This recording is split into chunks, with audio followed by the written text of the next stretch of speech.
Chapter 738. Luonan didn't speak. Inla bowed and didn't get up, just like a statue. She really needed some buffer time. Even though she had already guessed it, Inla still needed to digest Luonan's method of traversing 2,000 kilometers of space to appear before her eyes. Only then was she able to calm her surging mind. Of course, there were spatial shifting techniques in the extraordinary domain. There were at least 10 mental extraordinaries who were proficient in this path. One of them was the veteran Deputy Secretary General of the Ability User Society, Gong Qi. However, the shifting techniques of these people were built on the foundation of pure soul bodies. It was similar to the concept of astral travel in classical Eastern metaphysics. Luonan relied on a few metal foundations that couldn't be seen to realize his fleshly body shifting. Regardless of how it was realized in theory or technology, the energy consumption of material shifting alone was probably an astronomical figure. Inla used the configuration of the Blood Soul Temple to sense the current state of the abyss area. Turbulent currents were indeed swirling and turbulent. The chaotic storm was clearly in a state of interference. However, it was far too conservative compared to the estimated scale. The easiest logic to understand was that the same effect consumed less energy, the higher the technique. This sort of supernatural method was not as straightforward as the tyrannical storm, but the more she thought about it, the more inconceivable it became. How could Luonan, who could wander tens of thousands of kilometers at will and easily shift his fleshly body, be summarized by the title of genius theorist of the mental side? It must be known that omnipotence was omnipotence in a certain sense. Inla didn't expect that she would think so much during the time she was bowing. Luonan didn't pay attention to her at all. She raised her head in astonishment and saw Luonan operate with his fingers. He had just finished sketching in the air when he turned to smile at her. Wait a bit. Ripples rippled through the air as soon as he finished speaking. A metal chest half the height of a person bounced out from the depths of the dark night and fell with a whoosh. Luonan's soul strength interfered slightly, allowing this big fellow to land steadily on the grassy gravel-covered ground. Inside the chest was a custom-made exoskeleton equipment. It was Luonan's next practice tool. Exoskeleton equipment was expensive, and Luonan was currently deep in debt.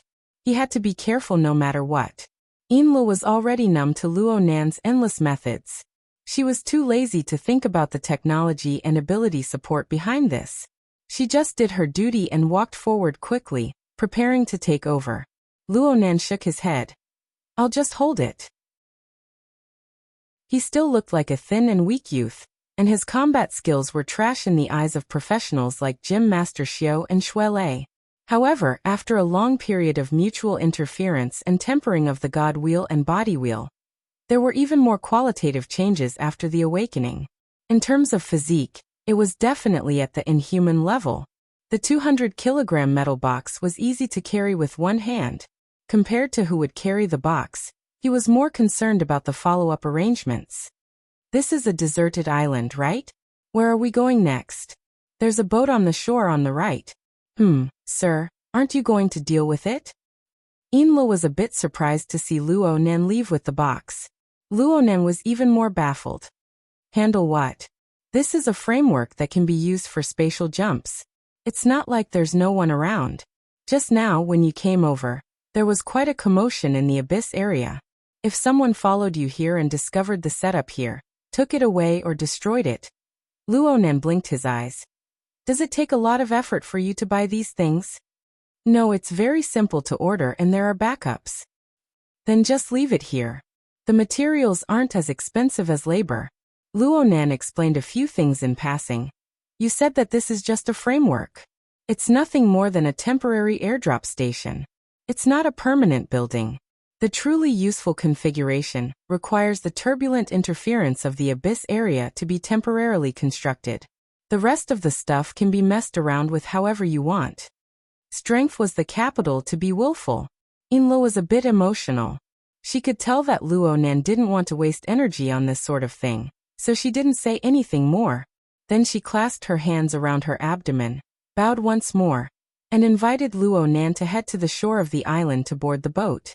Luonan walked about 200 to 300 steps before he saw a white yacht anchored on the shore. It was quite conspicuous under the curtain of night. According to your instructions, we need to maneuver around North Mountain Lake. The corresponding residence is a bit hard to grasp, so I made the decision on my own and chose this high-speed yacht. If we use it as a habitat, we'll give up some of the comfort, and our mobility and flexibility will increase by quite a bit. Of course, if you're more accustomed to living on land, we can also stay near the shore of the lake. No, this is a good idea. Luo Nan's eyes really lit up when he saw this yacht. It was for no other reason than that the somewhat vague details of the plan suddenly became clear. It could be considered an unexpected pleasant surprise. In Li's mind relaxed. Just Luo Nan's attitude alone meant that the painful process of racking her brains these past 2 days wasn't in vain. Her mind relaxed, but she still maintained a respectful and restrained expression on her face. She just invited Luo Nan to board the yacht from the rear deck, and introduced the basic situation of the yacht to Luo Nan at the right time. The yacht's name is Ray.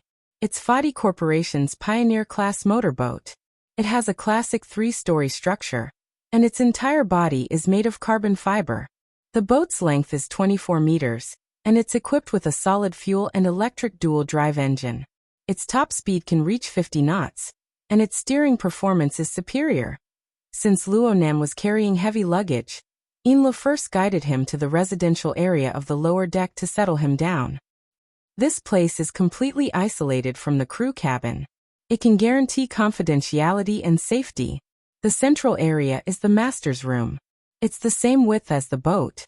The living conditions are acceptable. Luo Nan arrived at the master's room of the yacht and put down the heavy metal box. His gaze and mental senses swept over at the same time. What entered his eyes was the luxurious decorations of the cabin. Of course, the most eye-catching thing was the large bed in the middle. It was big enough for 3 or 4 people to lie side by side. There were portholes on both sides that could see the view. There was an office area, a movie area, a restroom, a shower room, and a walk-in wardrobe. It could only be said that the rich were okay. Poor ghosts like them had no way of understanding them. Inla maintained a smile on her face. She let Luo Nan look at the other door outside the cabin. For the sake of confidentiality, I haven't arranged any service personnel in the residential area. However, I'm in the attendant room to the left of the exit. Oh, it's very close. Inlu tilted her head slightly. For the sake of convenience, the 2 rooms are connected. If you have any urgent matters that you need me to do, you can find me by pushing open the secret door in the office area. Ha! In Li's eyelids drooped. Her voice was gentle and calm. The secret door is a one-way door. It can only be opened from the master's room. Please be at ease with its safety. The atmosphere turned strange. Luo Nan was dazed for a moment. Then he frowned. There's no need to live so closely. Isn't there another room at the bow? I think it's quite spacious. In Li's eyebrows were still drooped. That's a VIP room. Mr. Luo, don't you have your cousin in Ban City? If the situation changes, we might need to move her over here. Or if there are other honored guests staying here, it would be quite awkward to adjust the room. What use is this yacht when we need to move Moya? Besides, where would there be other honored guests? The madam said that if Mr. Luo feels that the situation in Ban City is complicated, she can come over at any time to share Mr. Luo's worries. Luo Nan was silent for a moment. His gaze swept over Yin Li's body. Then he nodded. We'll talk about it later. You continue to introduce the situation on the ship. He didn't stay in the master's room any longer. He walked out first. Inla followed 2 steps behind him. The crew members are all veteran mad believers of the order. They are all retired military personnel. Their speedboat driving and water operations are all first class. Luo Nan grunted. They really are mad believers. Inlu raised her eyes and shot a quick glance. Then she immediately lowered her head. She was unable to verify Luo Nan's firm judgment. Or perhaps it was better to say that she didn't dare to verify Luo Nan's judgment. In any case, they could be considered to have settled down now. The living area of the lower deck, excluding the crew's cabins, actually had 3 cabins here. The master's room, the VIP guest room, and the attendant room. A small living room was arranged between these 3 cabins. There was a set of sofas here, and there was a small and exquisite bar counter on the opposite side. The wine rack behind it was filled with all sorts of alcohol. Luonan didn't recognize the brand, but he thought that the value of the alcohol placed here must be considerable. Indeed, if there was a professional service staff here, the quality of life on the yacht would soar beyond his imagination. Of course, the reality wasn't bad either. Luonan let out a breath and sat on the sofa. He leaned his upper body back, feeling the sofa's soft touch. He felt the northern mountain lake area, Xia City, and even the surrounding areas that were completely different. His attention soon returned to a more meaningful level of information that involved the extraordinary plane. The surrounding aura is very exuberant. Luonan chose a more appropriate word. Within his sensing network, the surface of the water, the underwater, the island, and even the sky were all exuberant with life. Or perhaps it could be said that it was exuberant a bit too much. Northern Mountain Lake was once the most active area for mutants in the surrounding areas of Ban City. It was also one of the areas with the most abundant populations. Even though the military conducts a large-scale sweep every year, they can only suppress the intensity of the mutants here. Ban City is already the only place in the surrounding seas that is suitable for a large metropolitan area.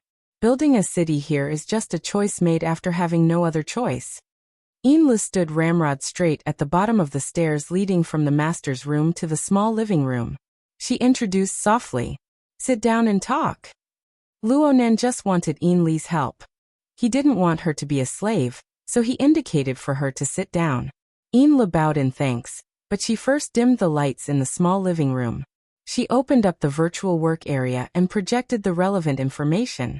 Only then did she lightly lift the hem of her windbreaker and sit on the edge of the sofa.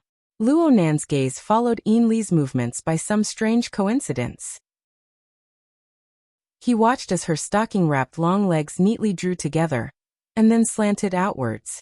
They contrasted with the ankle-high heels of her ankle boots, revealing a particularly slender and perfectly round line. They emitted a faint blue light under the illumination of the luster. So it was blue. Luonan's mind leaped with thoughts that had nothing to do with the established goal. His eyelids also jumped. It was as if Enlu was completely unaware of it. She just adjusted the information in the projection area and explained, "I have previously reported to you about the matter of searching for the target. Right now, we have already locked onto 2 areas surrounding Northern Mountain Lake." Chapter 739. It was his first time on a luxurious yacht like the Ray. It would be too pretentious of him not to go to the top deck to enjoy the breeze and experience the feeling of steering the boat, riding the wind and breaking the waves. Luonan wasn't a pretentious person, so he agreed to Enli's casual suggestion after locking onto their next destination. Thus, the two of them were now on the top deck. The constant temperature system in the room was replaced by the cool and refreshing night wind. Between the spacious water and sky, one's mood would always be a bit different than in a secret room. There was still a certain distance between them and their designated destination. Even though this distance was meaningless to Luonan, Luonan had to consider the detailed requirements of observing and doing things. So Luonan let it go for now. He temporarily transformed into a tourist who had just arrived at this place. Under Enli's guidance, he opened up the pilot's seat on the top deck. He didn't pay attention to small details like driving without a license. Instead, he began a continuous Z-shaped taxiing journey that shocked the ordinary crew members. Luckily, Luonan still had some self-awareness. He could sense the chaotic emotions of the crew members, so he just experienced a bit more before withdrawing. He returned to the sunlit area behind the pilot's seat and tasted the low-alcohol beverage Enlo had concocted. The refreshing taste of the beverage and the refreshing feeling of the night wind interweaved together. It was indeed very enjoyable. On the relatively spacious top deck, Enla still followed her habit of sitting in the living area's small living room. She sat right next to Luonan. The night wind blew her beautiful hair, and strands of her hair would occasionally touch Luonan's cheek. It was so itchy that he wanted to scratch it with his hand. Enla noticed this detail and said, "Sorry." She gathered her hair a bit and adjusted her position, sitting a bit further away. Although it was said to be far away, it was actually limited. Plus, the angle was staggered, making it easier for Luonan to clearly see her face and the outline of her figure. Luonan's gaze naturally swept over. Speaking of which, this was the first time he seriously sized up Inlu today. On the deserted island, he only managed to recognize her face and ignored everything else. In the living room, he just stared at her stockings. It was only now that Luonan discovered that Inli's clothes didn't quite match his impression of the capable manager of Frost River reality, and the deputy first ablatum of the Bloodflame Order. She put on makeup, and the shape of her face and eyebrows became even more exquisite. The dark blue pinstripe windbreaker had a very formal style. The front was wide open, and it naturally revealed the tight-fitting light-colored high-collared shirt. Overall, it was a very intellectual style. However, further down, there was a short skirt that was almost hidden under the hem of the trench coat. Together with the long legs wrapped in stockings and the high-heeled boots, it had the magical effect of attracting the attention of men. Luonan was an example. Actually, Luonan was a complete layman when it came to women's clothing. He just felt that Inlu was a very exquisite woman who would pay attention to the details. It was just like the stockings that wrapped around his legs. At first, he thought it was just ordinary black silk, but he didn't expect that under the illumination of the light, there would be an additional layer of color and luster. Inlu was such a person. She was exquisite, paid attention to the quality of life, and knew how to enjoy life. However, he lacked the ability to focus on cultivation without any distractions. This was probably the main reason why Mrs. Halder had never treated her as a true successor to be groomed. Of course, Mrs. Halder herself didn't care that much about the continuation of the Bloodflame Order. She just used the Bloodflame Order, especially the Bloodsoul Temple's configuration, as a furnace for smelting a unique core. Luonan was certain that he wouldn't hand over important matters that concerned his life to Inlu. This had nothing to do with being close or not. It was just that he knew how to appoint people. However, if Inlu were to arrange some routine and normal matters, she would do it extremely well. Though the upper limit was relatively low, Inlu was able to play with flowers within a limited space. It was said that before she entered the circle, she was once Mrs. Halder's secretary. A personal secretary. The feeling of being a working secretary or a confidential secretary like Sister Yuan was completely different. TSK, what am I thinking now? Luonan's thoughts touched Yuan, and he suddenly came to a realization. It had only been half an hour since he arrived in Ban City, but he had spent a lot more brain power and time on this woman before his eyes than on the scheduled business. Luonan, oh Luonan, you've just stepped onto the yacht, and you've already degenerated into a rotten fellow? It's done. Luonan suddenly clapped his hands. Mr. It was unknown when, but Inli's way of addressing Luonan had already removed the surname from the front. This was also a subtle change in the details. Luonan didn't care about these details. He reorganized his thoughts and asked a question. The consumables I talked about 2 days ago, especially the matter of the energy center. How's it going? Was this a switch-in mask?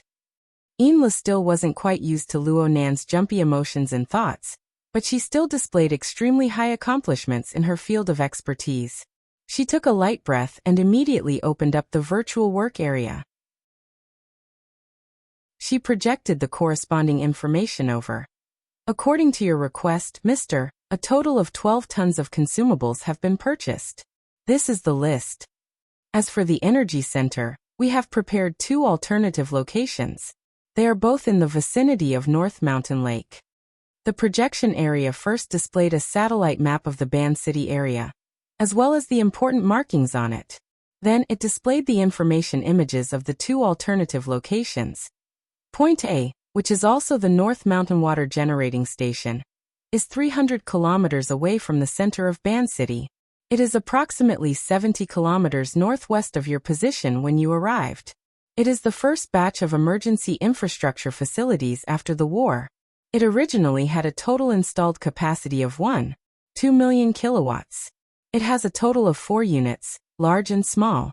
However, it has basically been discontinued. Only a single 50,000 kilowatts unit is still in operation. It exists as a backup power station for the old power grid. There are still people here? There are no residential areas in the surroundings. The hydroelectric power station operates in an unmanned mode. There will be people coming over to maintain it every month, but it's just a routine matter. Basically, as long as war doesn't erupt and large-scale mutant invasions don't occur in Band City, no one will care about it. Of course, system monitoring definitely exists. We need to get through certain joints. Luonan nodded. It would be much simpler to use the external neuron to deal with system monitoring. The projection area displayed the next set of images. As for Point B, it is located on North Mountain Lake's Claw Island. It is 20 kilometers away from your position when you arrived, Mr. The generator set. There is a first-generation miniaturized field combat energy center. It is a complete superconducting generator set, powered by both wind and water. The capacity of this generator set is much lower. It is approximately 3,000 kilowatts. Claw Island was originally a monitoring point for mutants. It also served as a forward base for explorers, but it was captured by mutants once. The casualties were disastrous. Later, it changed hands many times, but accidents always occur. It seems that mutants care quite a bit about that place. They often go there, so the frequency of accidents is quite high. I'll take both of them. The straight line distance between point A and point B is only 40 kilometers. Both are relatively independent. One is used as an experimental base, while the other is used as a shooting range. It's quite perfect. Is that so? Inlu subconsciously asked, but she quickly regained her composure. She bowed and expressed, "Since it's like this, I will immediately clean up the loose ends. You just need to sign a temporary rental agreement for Point B. As for Point A, you can use it right now." Luonan nodded. He had something to do tonight. He spoke again. "There are also consumables. First transport half of each to Point A, and some to Point B. There's no need for too much. Just 1/10 will do."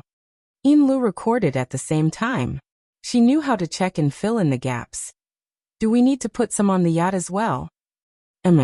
That's right. That's good." Luonan gave her a reminder. "We need to prepare the subsequent purchases as well. The losses will be quite large." The so-called consumables were the ingredients needed for the biochemical reactor. Unfortunately, this was only the basic formula. The ingredients needed for the advanced formula were not complete. This led to the catalyzed electromagnetic muscle membrane structure, having a low carrying capacity. The catalysis required a large amount of energy and nutrients, but once it was unleashed at full strength, the carrying capacity was extremely tight. The more this was the case, the more Luonan needed to utilize every second of his explosive period. Only then could he increase his chances of assassinating Gongqi. This required a large amount of repetitive practice. According to his experience in Spring City, it required a large amount of electricity, high amounts of nutrients, and consumable base materials. It was easy to imagine that this was a giant beast that ate money. The pressure on logistics was far too great. This kind of practice could only be carried out in the metropolis and its surrounding areas. He would be the center of everyone's attention if he was in Xia City. He was far too eye-catching. Spring City was like a bird startled by the mere twang of a bow. D-City's situation was complicated. Because of the so-called new plane, extraordinaries would pass through from time to time. In other words, Luonan could still give it a try in Band City. Luonan wasn't picky about Inli's methods. He wasn't stingy with his praise. "You've done quite well. Mister, you flatter me." Inla bowed in greeting. She still maintained a cautious and restrained attitude. However, this restraint was built on a complex psychological foundation. It was like her exquisite makeup. Even though her foundation was excellent, it was unknown how much effort she had put in to achieve this level of beauty without batting an eyelid. It was precisely because it was complex that it brought about more real-time changes. It gave people the interest and pleasure to explore. "Fuck, I'm thinking too much again." Luonan took a deep breath. He prepared to use the induction network to investigate the situation of the two bases. Inla suddenly stood up at this time. The lower hem of her windbreaker covered more of the lines of her legs, but it seemed to expose more as it fluttered in the wind. Luonan, who was still sitting in his original position, subconsciously made a comparison. His consciousness shifted, and the voice beside his ear became a bit fuzzy. This lasted until Inlu spoke a second time. Mister? Yes. Up ahead is the Zhuojiaowei Gate. Only now did Luo Nen completely wake up. He stood up as well and stood by Yin Li's side. He looked down from high above, past the heavy mist, and looked toward the edge of the lake several kilometers away.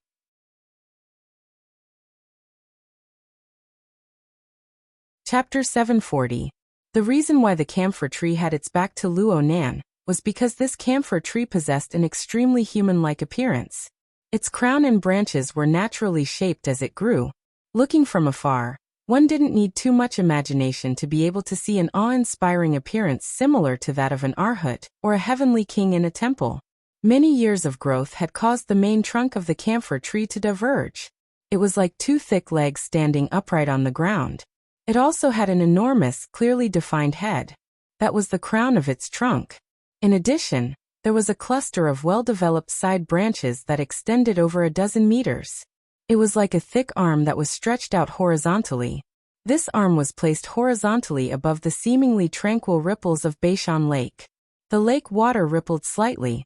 It vibrated back and forth with the granite patterns of the breakwater that resembled a city wall. There were slight twists and turns, but it didn't cross over this horizontal extension of the thick arm. This is the Zhuojiaowei Gate. Yes. During the Third World War, the earthquake caused the topography of the mountain to change. The flood from upstream poured down in torrents. Soon, it submerged the ancient capital and forced the other cities downstream. But due to topography, coincidence, and other reasons, the flood, which could have caused even greater destruction, stopped here and didn't advance any further. It formed an enormous dammed lake. Although there were many dangerous situations in the following decades, the lake water generally stopped behind this camphor tree. It didn't advance any further. The citizens of Osaka City believed that this tree was mystical, so they used the local folklore to name it Wei Gate. The general idea was that it was an imperial bodyguard that guarded the royal court. And it is rumored that the seed of this tree was transplanted from the sunken Saga County of Kyushu Island. In ancient times, Saga was called Saga, so it was called the Zhuojiaowei Gate. Luo Nen already had a preliminary understanding of the concrete information through his own observations, and the information provided by Yin Lu. But listening to Yin Lu narrate the rather mystical legend like she was telling a story was still a relaxing experience. Looking at the Zhuojiaowei Gate now, it really did seem like a powerhouse with a thick and sturdy body. It exerted force with its arm horizontally, forcefully stopping the boundless water waves. And it had its back to the lake surface, disregarding all threats. It was extremely bold and powerful. It had a sense of beauty. Of course, it was impossible for the government of Osaka City to completely entrust the safety of the city to a camphor tree. According to the records, when the city of Ban was first established, the builders built a series of dams and other water conservancy projects behind this big tree, completely controlling the possibility of the North Mountain invading Hunan. The semi-abandoned hydroelectric power station that Luo Nan would soon be heading to was one of the results of that time. The designer of the water conservancy project must have taken into account the beliefs of the people. When building the dam, he left plenty of room for the camphor tree to grow. The divine tree didn't stand on ceremony either. Not only did its thick roots penetrate deep into the ground, a considerable portion of them also extended above the ground. Green moss covered the surface of the tree, giving it an ancient appearance. Inla continued. Actually, this tree isn't that old, only about 100 years old. However, its growth is very vigorous, and it's even larger than some 1,000-year-old trees. Logically speaking, there should be some abnormalities. It's just that the plant's mutation is relatively mild, and Osaka City's government didn't find any obvious problems after monitoring it for a long period of time, so they left. Luo Nen gazed into the distance and muttered, "The incense is quite exuberant." It was around 8 o'clock in the evening, the time when the citizens would go out and relax. Quite a few residents and tourists came before this camphor tree. According to the local custom, they would go before the tree, high-five, and put their palms together in respect. The stream of people under the tree maintained a relatively plentiful state. They came in an endless stream, and it really did look quite intimidating. Inla flipped through the information and applied what she had learned. The locals usually worshipped the gods in the morning, but according to legend, when the flood arrived behind the Zujia Gate, night had fallen.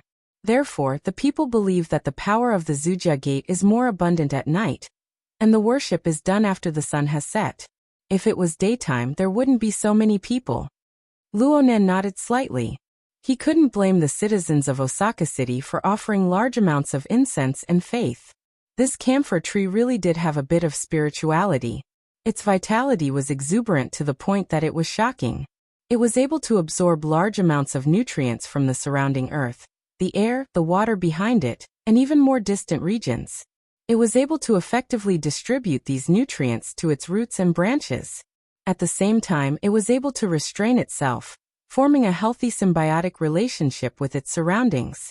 This was already a realm that ordinary plants couldn't achieve. It was basically the truth to say that it was a plant class mutant. In addition, there were even more special places. Right now, the yacht was very close to the dam. It couldn't go any closer, so it temporarily dropped the anchor and stayed on the water's surface. Luonan used his sight and mental senses to observe from this position. He was silent for a long time. Inla cooperatively stayed silent for a period of time. But a few minutes later, she saw that Luonan continued like this. She couldn't help but ask softly, "Mister, is there a direct relationship between this camphor tree and that person's tracks?" The so-called person was none other than Snake Tongue. Inli's initial goal in coming to Osaka City was to help Luonan search for traces of Snake Tongue's body. Snake Tongue was a famous curse master of the inner world. Last year, she went to Xiao City in an out-of-body state to cooperate with headquarters in an operation to try and harm Luonan. Later, the operation failed and many people saw Luonan use a secret technique to capture her. But no one knew whether she was imprisoned or killed. Therefore, Inlu and Mrs. Halder weren't the least bit surprised that Luonan wanted to search for Snake Tongue's body. As for what Luonan was going to do with Snake Tongue's body, whether it was whipping corpses to vent his anger, threatening and torturing them, or using them as medicine, it was none of their business. Being able to consolidate and deepen their relationship with Luonan through these matters was the most important thing. Inla didn't just want to give Luonan a good impression through doing things. Before coming here, she and Mrs. Halder had devised quite a few plans on how to improve their relationship with Luonan. Over the next few days in Osaka City, she would verify each plan one by one to see which would produce better results.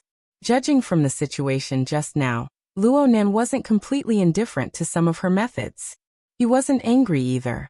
This was a good start, but what to do next to be just right was still a difficult problem that she had no confidence in. She had no choice but to try. Inla cast her gaze toward Luonan once more. Luonan was still looking at the camphor tree in the distance, as well as the figures moving under the camphor tree. He was extremely focused. Inla couldn't guess what sort of scene would appear in his eyes and mental senses, but it made her even more curious. Luonan was undoubtedly a mysterious and powerful person. But the deeper she understood, the more she understood that in a certain sense, this person was just a simple and even pure youth. Powerful strength, malicious intent surrounding him, endlessly pushing him through dangerous trials, special experiences during his childhood, good family education. All sorts of complex and contradictory conditions were mixed together to form Luonan's special personality that was close to having a split personality. To develop a relationship with such a person. Furthermore, she was in a lower position, so it wasn't easy for her to fawn over him.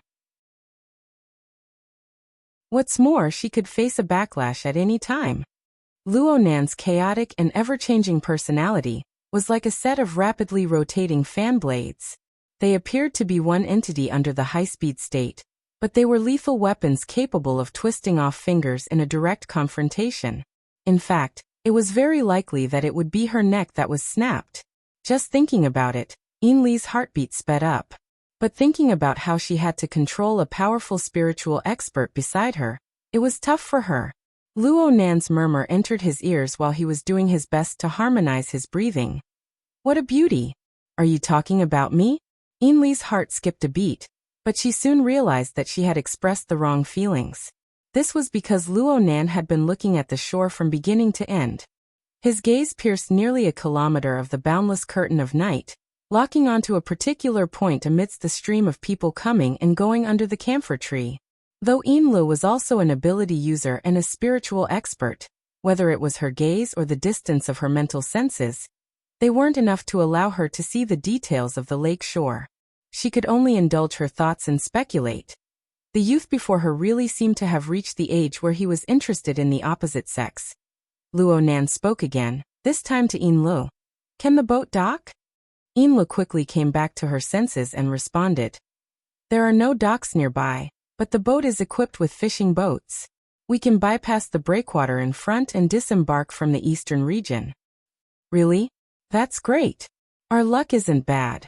Luo Nan no longer lingered on the scene on the shore after he finished speaking. He turned his head and headed to the lower deck. Yinlu hurriedly followed behind him. She connected Luo Nan's words together and sorted out his logic once more. She suddenly discovered a difficult problem. If he goes ashore for the sake of looking at a beautiful woman up close, or even going a step further, should I help him? Or should I give him advice? Or should I directly help him? The current Luo Nan was quite different from the image of an obedient child in Xia City. With Yinli's intelligence channels, she obviously wouldn't take the paternity test incident from a few days ago seriously. But the more she did this, the greater the contrast became. Logically speaking, it's more likely that I'm wrong. But if what the madam said is true, then the current Luo Nan is a depressed child who has just awakened his adult consciousness. He has suppressed his instincts because he hasn't been enlightened yet. After arriving in a foreign region like Ban City, he'll lose his usual restraints. It's not impossible for him to suddenly awaken and erupt. While Yinli's imagination was running wild, she and Luo Nan boarded the fishing boat that was equipped with the yacht. They took a detour to disembark and spent a bit of time walking from the breakwater to Mr. Zhujiaomen. The camphor tree appeared even larger and more majestic up close than it did from afar. Yinlu was already able to faintly feel the exuberant life force circulating in the surrounding air at this time. She could also feel the chaotic and disorderly power of faith coming from the worshippers around her. The accumulation of a few decades has actually reached this scale. If it's a small religious sect, they can basically use this point to awaken a few ability users who have affinity with this domain. Oh, there are many religious sects in Ban City. Even if most of them don't have a high upper limit, they are still insiders. They shouldn't be blind to this extent. Then, Yinli's heart was stirred and she looked all around.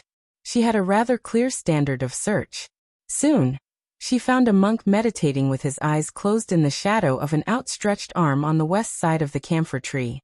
He was called a monk because this person wore a loose robe similar to a kasaya. His hair was kept extremely short. He looked more like a cultivator who wasn't part of the 5 elements.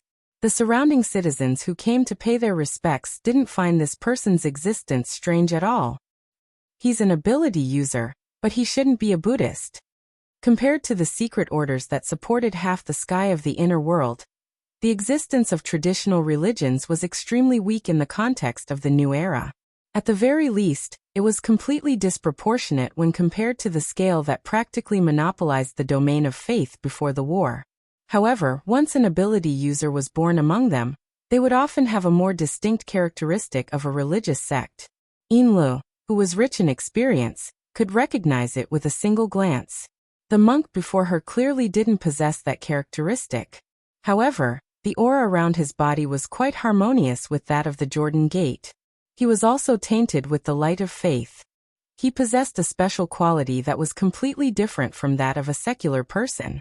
He was an awakened, and his strength wasn't ordinary. He even had a bonus in the vicinity of the Jordan Gate. Yinlu furrowed her brows. She felt that she had overlooked too many things in her intelligence-gathering work in Ban City. She immediately made up for it and used special channels to conduct an in-depth understanding. She spent 2 minutes combing through the information. Right when she was about to report it to Luo Nan, the figure of the youth beside her moved slightly. He stepped into the stream of people who were leaving in front of her, and went straight back the way he came. "Mr." Yinlu subconsciously cried out, but she soon came to her senses. She pursed her lips and didn't say anything. She just followed closely behind. She thought of what Luo Nan said before, and raised her eyes to look forward. Sure enough, there was a woman with a beautiful figure about 7 or 8 people away. She wore a traditional local kimono. Her head was slightly lowered as she slowly walked forward with the stream of people. Inla couldn't see the woman's face, but she could see the skin on the back of the woman's neck that was slightly exposed. The woman's gait was as white as jade, and the woman's gait was extremely graceful. The surrounding men and women unconsciously turned their gazes to size her up.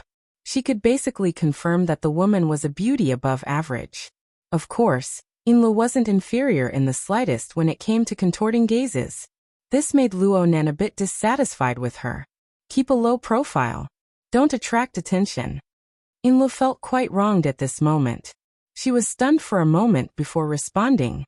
Then I'll go gather some intelligence on that person first. Luo Nan still stared at the woman without letting go.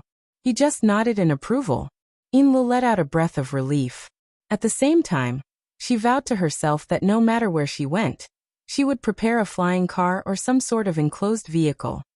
At the very least, she would attract Luo Nan's attention and wouldn't cause him any trouble.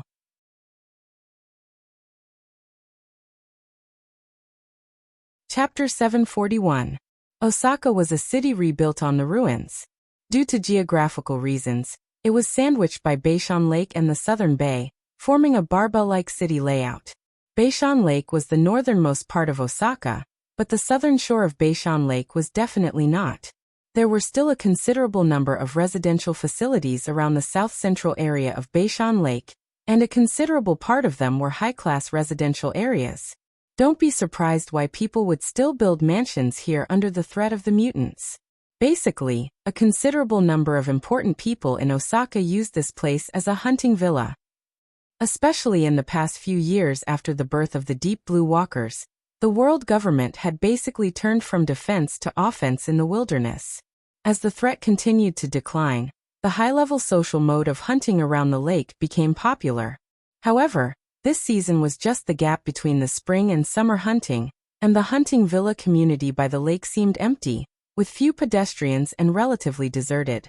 When the two people passed by, it was still a relatively difficult thing to ignore each other. Good evening, Mrs. Kitayama. Good evening. The wind tonight is very cool. Yes. The two people passed by each other, leaving only the stiff smile of the housewife in the cool night wind. With this small detail as the starting point, it quickly became the main topic of tonight's high-class villa area. At the boring San Friends gathering of the women, many people commented, "Kitayama Uehui, such a rude person. She's just an artist who retired from the entertainment industry. She's really arrogant." I heard that Mr. Kitayama is a powerful person in society? Yes, I heard that. So for a long time, Mrs. Kitayama almost never went out. But I also heard that the powerful Mr. Kitayama is probably dead. Oh really? Isn't it? Every month or two, a car would pick her up at the door and come back after about a week. But that kind of car hasn't appeared for a long time. Osaka has been cracking down on societies recently, and it is said that many people were hospitalized and then died. Oh, so that's how it is. Then Mrs. Kitayama has been going to Mr. Jorgaman's place recently. She's going to pray, and it may be a fleeting future. Here, maybe we will soon lose sight of her. Whispers of surprise and excitement could be heard, or they could not be heard. Perhaps Beishan Uehui, who was at the center of the discussion, could hear it, or could not. For now, she was still walking at an unhurried pace, maintaining a calm and indifferent attitude as she walked along the narrow but tidy tree-lined path. After all, it was getting late. Life in the major commercial and entertainment districts of Ban City had just begun, but for the people in this community, it was basically time to rest at home. The further they walked along the boulevard, the fewer people there were. In the end, after walking for more than 100 meters, they didn't see a single person. However, right at this moment, Northmont Shuehui arrived at his own doorstep. The AI butler detected her vital data, and the security system opened the door. "You are back, madam." Beishan Uehui silently walked into the yard. She still walked at the same pace as before, passing through the exquisite front yard. A gentle breeze blew, and the short shrubs and red-edged maple leaves in the yard rustled, welcoming their mistress home. The door to the main house opened as well. Beishan Yuehui walked to the entrance, put down her handbag, and bent down to change her shoes. At this moment, the lights in the house suddenly flickered, and the AI butler spoke again. "Sorry, there is some trouble." The voice was cut off, and the lights in the house were completely extinguished. Beishan Yuehui straightened up, stunned. But before she could react, a figure suddenly rushed in from outside the room. The moment he rushed into the door, he tightly stuck to Beishan Yuehui's waist without leaving any gap. At the same time, he stretched out his elbow across her shoulder, across her throat, and then pulled back, firmly jamming her windpipe and preventing her from making a sound. "Mrs. Beishan, poor woman, don't panic. I am here to help you." The voice of the intruder behind her was hoarse, and he breathed heavily. His hot breath rushed past Beishan Yuehui's ears. It had nothing to do with physical strength, but a natural reaction after the secretion of hormones. "You have lost the care of a powerful person, haven't you? Without a backer, how can you maintain such an elegant and leisurely life? The future is simply a foreseeable tragedy. Come, I am here to help you. I don't need to do anything extra, just treat me the way you treat that person." Sensing that Kiddushin Yuehui's resistance was very weak, the intruder turned her around, still clutching her throat with his hand. With the help of the moonlight shining in from the window, the intruder admired the beauty's delicate face, which was stiff from fear. Yes, this was the face. He had been spying under the camphor tree for a whole 2 months. It was a perfect fit for his aesthetic standards, a combination of beauty and fame. Although in the industry, this woman was also a relatively low-key type, but after more than 10 years of acting career, she should have many fans. Countless people could only look at her, but they would soon moan and beg under his body. Wasn't this the biggest source of motivation for him to become an ability user, to become a powerful person, and to be willing to work hard to cultivate? Now I am also such a person. The dim light of the emergency light in the corner of the wall reflected the intruder's face. This face had already assumed a pious and profound cultivation style, and he had been sitting under the Zujia guard gate, intermittently for nearly a year. At this time, he was still wearing a loose robe, but he quickly tore it off impatiently. "Mrs. Beishan, remember me. I am Okano Soichiro." "Hey." The fake monk, named Okano Soichiro, was too excited. When he tore off his own clothes, he actually gave Beishan Yuehui a chance to struggle. This woman, who was dominated by fear, somehow managed to escape from his grasp. She staggered backward, but her hind leg tripped on the corner of the entrance, and her body fell backward, falling heavily on the tatami. Okano Soichiro thought that Beishan Yuehui was going to scream, so he quickly rushed forward. But the expected scream did not come. In front of him, Beishan Yuehui was like an exquisite doll, only opened her eyes wide in fear. The lower hem of the kimono was stretched out by her naturally spread legs, and above her snow-white feet was the skin of her calves that was in no way inferior, or even smoother. This posture was slightly inelegant, but it was more suitable for the current situation, and it was an appropriate way to show off her beauty. Okano Soichiro was a little surprised, and the flames in his heart rose for the second time, crackling. He couldn't help but praise in his heart. She really is worthy of being a senior mistress who has followed a powerful figure for many years. She knows how to use her capital to avoid greater harm. This is even better. Okano Soichiro was really about to explode. He quickly threw the loose robe that was in the way to the side, revealing a strong body that was only wrapped in the lower half. "Mrs. Beishan, you have done well. From tonight onwards, you will live a new life, and it will be more comfortable than before. I, Okano Soichiro, a senior cadre of the All-Spirit sect, a person who is close to the gods, a person who is close to the gods. The so-called powerful figures of the underworld are not even worth mentioning compared to me. Come on, Mrs. Beishan, you can continue to do it, and show me what you are best at." Kitayama Yuki didn't completely listen to the intruder's request.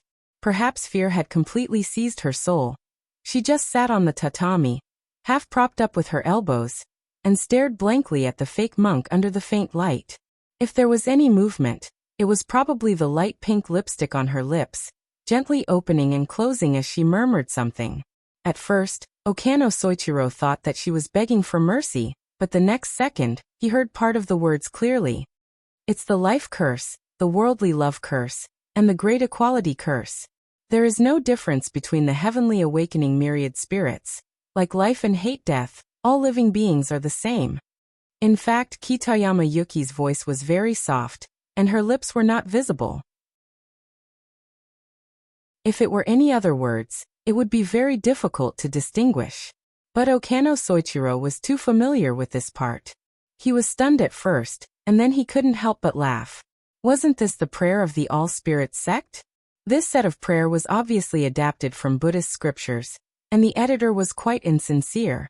However, within the scope of the spiritual light of the Sakavai Gate, it was indeed quite efficacious. If not for this, who would pay attention to ability users like them who had their eyes on the top of their heads? He didn't expect Kitayama Yuki to be a devout believer.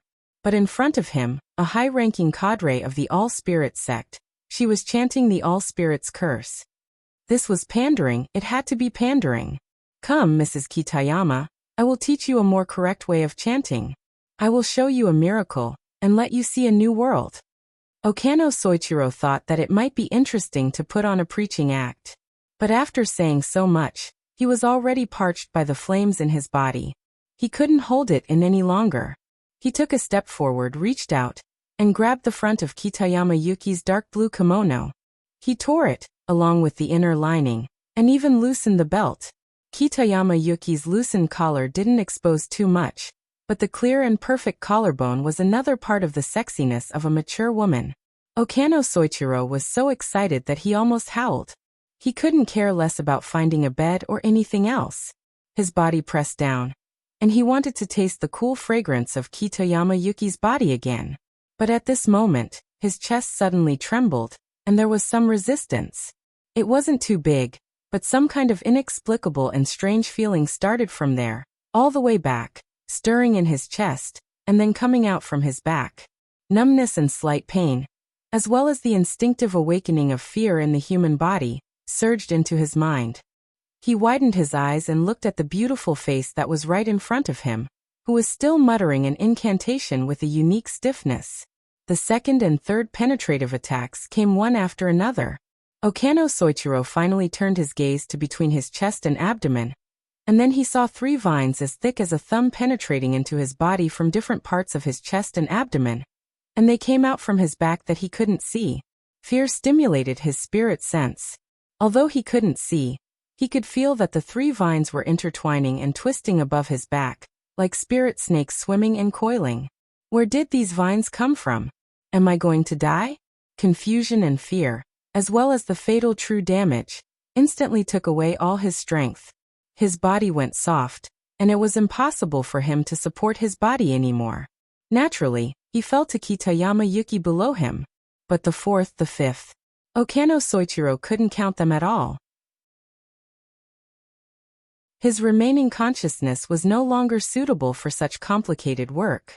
Countless vines and tree roots shot out from Kitayama Yuki's messy kimono, from the originally neat tatami, and from the walls and ceiling. They were not limited to Okano Soichiro's chest, abdomen, and back, but also his hands, feet, head, and all other places that could be pierced and sucked flesh. In the blink of an eye, Okano Soichiro was held in midair by the vines and tree roots. He wasn't dead yet, and the familiar incantation was still echoing in his ears. Why is this happening? Okano Soichiro was, of course, unwilling to die in such a cowardly way. He also tried to chant the incantation and mobilize his supernatural power to save himself, but everything melted under Kitayama Yuki's stiff tone. His supernatural power was unmoving. The vines and tree roots that pierced through his body had absorbed all his vitality, turning him into a pool of muddy stagnant water. And the source of the power that killed him, Okano Soichiro made a muddy sound and tried to reach out his hand, wanting to touch the beautiful face that was close at hand. However, his arm, which had been pierced by several vines and tree roots, had completely lost its momentum. His fingertips moved forward by less than a centimeter, not even a millimeter, before they were forever frozen in midair. and under the greedy suction of the vines and tree roots, they rapidly withered and lost all their flesh and water. His body was the same, turning into a shriveled, curled corpse. Such a horrifying scene happened in front of her, but Kitayama Yuki's beautiful face was still the same as before. She just stopped chanting the incantation, and her eyes were calm and empty as she looked forward. In midair, Okano Soichiro's remains were gradually pulled by the vines and tree roots. Due to the rapid extraction of water and nutrients, the bones that supported his body also quickly lost their strength and shattered. It was impossible for them to resist the pulling force from all directions. In the blink of an eye, he turned from a dried-up corpse to an unrecognizable human shape. Then he cracked and disintegrated. Most of the remains were taken away by the vines and tree roots and sent into the hidden garbage channel. However, some pieces of skin and flesh fell from between the vines and tree roots, sprinkling on the porch and tatami, and some on the edge of Kitayama Yuki's snow-white foot bag. At this time, the advanced AI butler had finally overcome the virus invasion and rebooted and restored its functions. This bit of human tissue debris was naturally cleaned up by the multifunction housekeeping robot that automatically activated. The silent vacuum cleaner sucked away the human tissue debris, including the bit on the foot bag. During this time, Kitayama Yuki did not move at all. It was not until the cleaning work was completed that she got up. However, halfway through her movement, she suddenly could not continue her follow-up strength. Her body went limp, and she fell on her back on the tatami that was already riddled with holes. She tried again, but even her shoulders could not leave the floor. Only her fingers and feet twitched slightly. Even in this terrible state, her beautiful and delicate face still did not change. Her eyes met the ceiling, and they were also empty and unfocused. There was no fear or panic, and there was no aura that a human should have.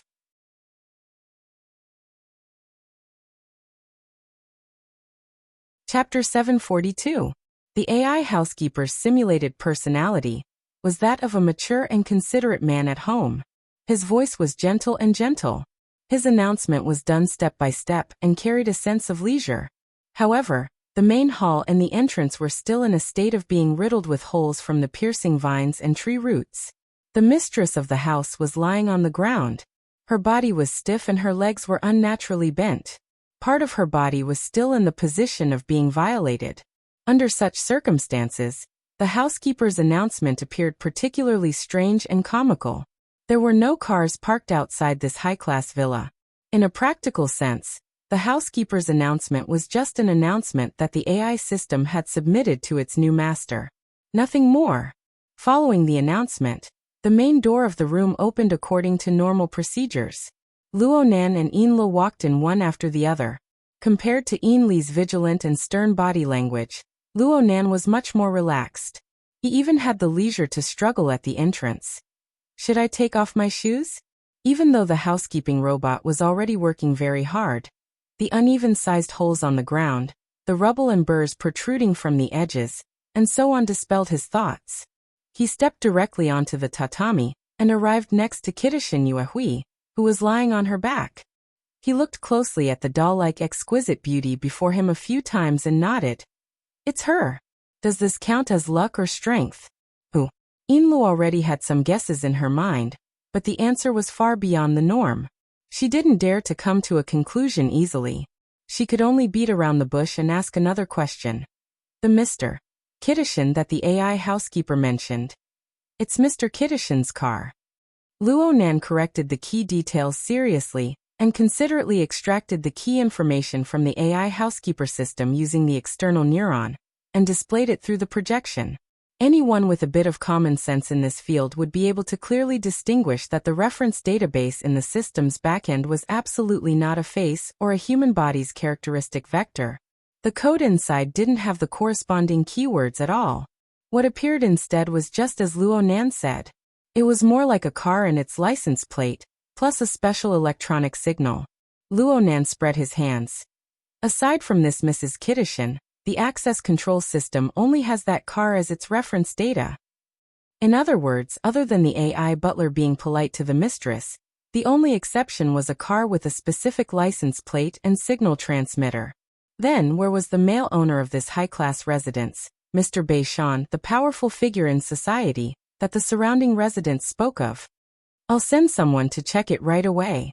Inlu immediately took a picture of the key code and handed it over to the professionals of the order. However, at this moment, perhaps stimulated by their voices, on the tatami, Kitayama Uehue's beautiful but hollow eyes focused. The low shrubs and half-tall maple trees in the courtyard rustled again. Most importantly, behind the ceiling, walls and tatama mats, the rattan roots that were brimming with vitality were also leaping about. Learning from Okano Soichiro's mistake, Inlu instinctively connects with the Blood Soul Temple in the Abyssal District and interferes in the spiritual and material levels. There seems to be a ring of flame dancing on the surface of her skin. Luonan waved his hand at her. Don't start a conflict. It wouldn't be good if the neighbors found out. But this is not something I can control. Inlu sensed the vigorous and restless vitality in the surroundings. She felt quite awkward. She was a secretary, so of course she knew that the boss could issue some unreasonable instructions at any time. How to execute them and effectively buffer them was a field of study. The problem was that there really wasn't any leeway for buffering in the current situation. But in the blink of an eye, Inlu discovered that she was overthinking things. Luonan really didn't have the self-awareness of being a boss. He did things more personally. The youth snapped his fingers. He probably felt that this would make him look quite handsome. After a pointless show-off, a powerful and inconceivable supernatural power drove him. Inlu saw the rattan roots that had been accumulating power at the edges of the holes seemingly shiver in unison. They froze for at least half a second before they began to withdraw to a more concealed place. The restless vitality that gathered in the surroundings also transformed into scattered fluctuations that receded into the distance like a receding tide. Mr. That person won't disturb us for a while. Luonan squatted down beside Beishan Xuehue. He extended his hand to touch that exquisite and enchanting face. At the same time he chatted with Inlu. It's very normal for a mutant to be powerful. But to be able to achieve a state of symbiosis with all kinds of vegetation within a diameter of 20 kilometers, and divide them into orderly levels, they can rapidly exchange information, effectively transmit all kinds of nutrients, and continue to push the level of life. This kind of method already possesses a relatively solid social nature. I've only seen similar examples in the Vulcan ant colony. It doesn't matter if there's someone guiding it during this process. Mr. Jordan Wyman is quite amazing. Luonan even used his other hand to pat the tatami as he spoke. This could be considered a friendly greeting to the mutant camphor tree that was currently avoiding this dangerous area. That's right. You give me face, and I won't destroy the vegetation kingdom on the southern shore of Beishan Lake that you've built with great difficulty. You can also continue to be the king and god within this 300 to 500 square kilometer area. Yes, Mr. Jordan Wyman was able to achieve this scale. This was directly related to his low-key and pragmatic attitude. It seemed that he was very good at cooperating with others. He was willing to listen to others' opinions, and he was able to distinguish when to seize the center position and tyrannically abuse others, and when to retreat to the corner to develop wretchedly. He wasn't like the Vulcan ant colony. They relied on their innate talent to forcefully open up their base and show off their operations. No one could blame them for being harvested batch after batch. Regardless of whether it was Luonan's explanatory words or the deeper meaning behind his words, Inla had a certain difficulty in understanding them. She could only discuss the matter as it stood. Mister, are you saying that the aberrant camphor tree is playing tricks behind all of this? It controls the surrounding vegetation, and this Mrs. Beishan. Inla cut off the second half of her sentence when she spoke up to this point. This was because she was still unable to explain the problem with Mr. Beishan's car. Luonan also laughed. Mr. Jordan Wyman is an expert in transforming plants, but he suddenly jumped to a higher mammal. Moreover, he looks just like a normal person. Isn't it too horrifying to consider this? Yes. Yes. Inla felt that her response was like that of a new graduate. Other than saying yes, she didn't have any other value to her existence. This made her feel a bit frustrated, as well as a rapidly soaring sense of crisis. If she kept wandering outside of her boss's core thoughts, then her job as a secretary would most likely end. She wouldn't be able to achieve the more difficult goal of deepening relationships. This didn't make sense. Inle had always felt that she was a smart and astute person. Even in front of Mrs. Halder, she could still do the work of a good advisor. But beside Luo Nan, when faced with this youth's leaping thinking pattern and his unpredictable temperament and attitude, it was far too difficult to form a response. Could it be that her plan's positioning was still lacking? Luo Nan didn't care about what Inle thought. It was quite refreshing to capture his target in one go, but the follow-up verification work needed to be done bit by bit. His fingers moved down from Beishan Xuehui's head to her neck and shoulders, as well as the slightly exposed skin of her chest, in a circular motion. During this time, Beishan Xuehui, who was lying on the tatami, had her fingers and toes twitching. She seemed to be resisting, but she was more like a machine that had lost its power source. She was unable to complete a complete movement. She could only let Luo Nan do as he pleased. All of this fell into Inle's eyes. She gaped, but she couldn't help but think of the problem of having 3 helpers. But right now, she decided to be mute for the time being. After touching for a while, Luo Nan didn't even turn his head. He waved his hand at Inle. "You come touch as well." After a moment of stupefaction, Inle earnestly performed her duties as a secretary. She listened to her boss's words and walked to the other side of Beishan Xuehui's lying body. She knelt on one knee and extended her hand to touch the snow-white skin. Luo Nan pointed from the side. "Don't just touch her chest. Touch her face as well. Don't you feel that her body is a bit skinnier, but her face is a bit more vivid?" Inle's emotions were complicated. She exerted a bit of force with her fingers. This way, she could feel the subtle differences brought about by the different amounts of fat under the skin. Of course, there were natural differences between the face and the chest, but there was no point in nitpicking in this kind of situation. "Are there any traces of a disguise? It seems like you women are very good at makeup." Inle had a tendency to immerse herself in the situation for a moment. Luckily, she quickly regained her composure and spoke in a matter-of-fact manner. "Her foundation is very good. It's just that she's wearing light makeup. It's unlikely that she's using the head-swapping technique. Of course, it's also possible that she's had plastic surgery or wore some sort of prosthesis. It's technically possible, but it needs to be tested." "Tested? Like X-rays or something?" "More or less. If it's the skin and muscle structure, we might need an MRI." At this time, Inle finally couldn't hold it in any longer. She voiced out the conjecture that was previously denied by rationality. "Sir, you suspect that this Beishan Xuehui is that?" Yin Guang was halfway through his words when he suddenly felt his lips and teeth go numb. It was as if an extremely penetrating cold wind had blown through the air. And on the other side, Luo Nan had opened his hand. His 5 fingers closed together as he probed towards Beishan Xuehui's face, slowly moving up and down. Right now, Luo Nan was staring at Beishan Xuehui, and Beishan Xuehui's empty eyes were staring back at Luo Nan's face. The two stared at each other through the palm of their hands. Their line of sight was blocked, and they didn't say a word. It was extremely treacherous and bewitching. "Sir." Inle didn't receive a response. She could only stare wide-eyed at Luo Nan's incomprehensible operation. Luo Nan slightly narrowed his eyes. The mental plane and the material plane interfered effectively. He borrowed the palm of his fingers to build a basic electromagnetic configuration framework. He accelerated the cycling frequency of the electromagnetic wave, pushing it into the field of ionizing radiation in one fell swoop. It formed an extremely short wavelength, extremely high-energy X-ray. Under the effective binding, the X-ray continuously bombarded the structure of Beishan Xuehui's face.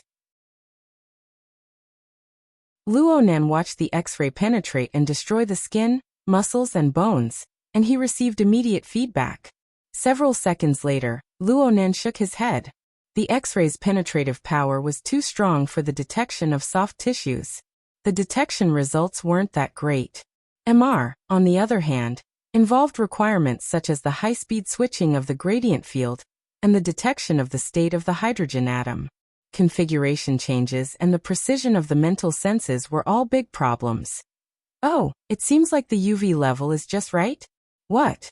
The absorption rate and the reflectivity are clearly different. This is a sun-blocking prosthesis. What good luck! 10 seconds later, Luo Nan was certain in his heart. He nodded slightly. There really is a layer of prosthesis, but the fusion is quite tight. It looks like a special key is needed. It should be the special characteristics of that person's soul strength. As he spoke, his mind had already cut into the cloud world. He carefully observed the target's soul body over there. I remember simulating it once or twice in the past. Luo Nan's training in the high-end imitation show on the Pacific Ocean had displayed its use.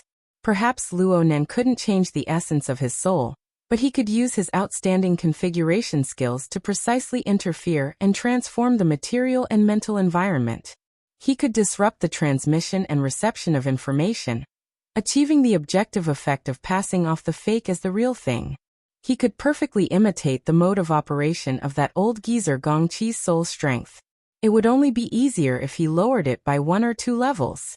The prosthesis that Luo Nan locked onto was the newest deceived. Luo Nan's suspended palm descended, lightly imprinting itself between Beishan Xuehui's eyebrows. When he raised his hand, Luo Nan's naturally closed 5 fingers had already gently peeled off a layer of marvelous fog-like creation. At this moment, the light and shadow of Beishan Xuehui's palm-sized face were blurred.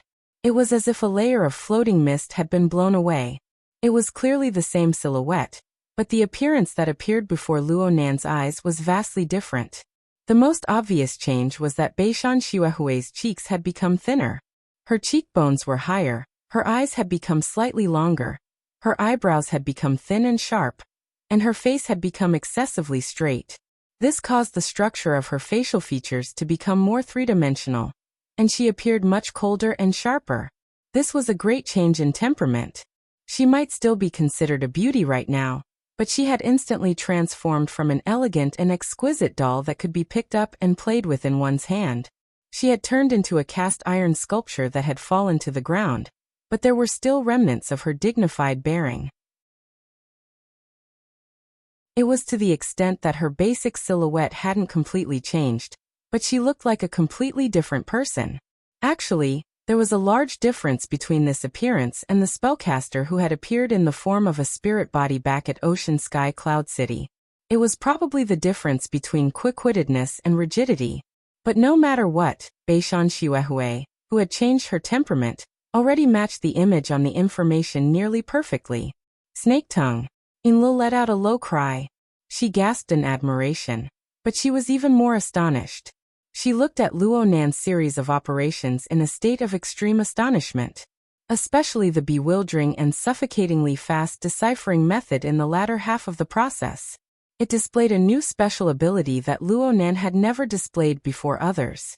The simulation of soul strength was one thing. Though they couldn't understand it, everyone knew of Luo Nan's exceptional talent in the mental side. But how was he able to produce, control, and detect various types of ionizing radiation? This should be an ability that could probe down to the microscopic level. Don't look at this sort of small task that could be easily completed by professional instruments. It didn't matter if it was practical or not. The number of ability users in the entire world who could do it with their bare hands was probably just a handful of fingers and toes. And they were undoubtedly the tight combination of super strength and super talent. They didn't even cross the bottom line of being extraordinary. Any one of them was an influential figure that could shake the entire earth with just a stomp of their feet. Oh, there was one exception. He had died not too long ago. It was Jin Tong, who was buried within the material structure of the Blood Soul Temple. His corpse was nowhere to be seen. It was basically confirmed that he had fallen to Luo Nan's hands. Combined with Luo Nan's special requirements for the energy center, Inla couldn't help but let her thoughts fly. She unfolded a series of complex associations, and at the same time, she bore the corresponding throbbing emotions of her thoughts. Luo Nan was stronger than she had estimated. He was much stronger.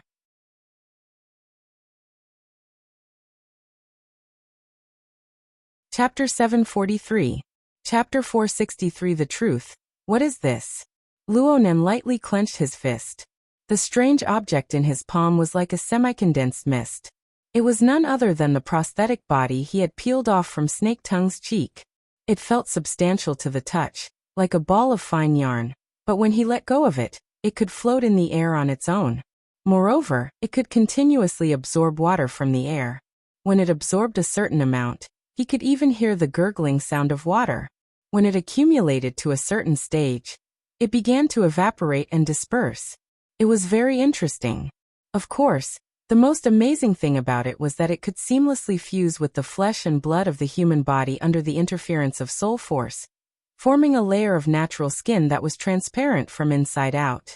The structure of the pores, blood vessels, and other structures could all be flawless. It was simply a divine tool for disguising one's appearance.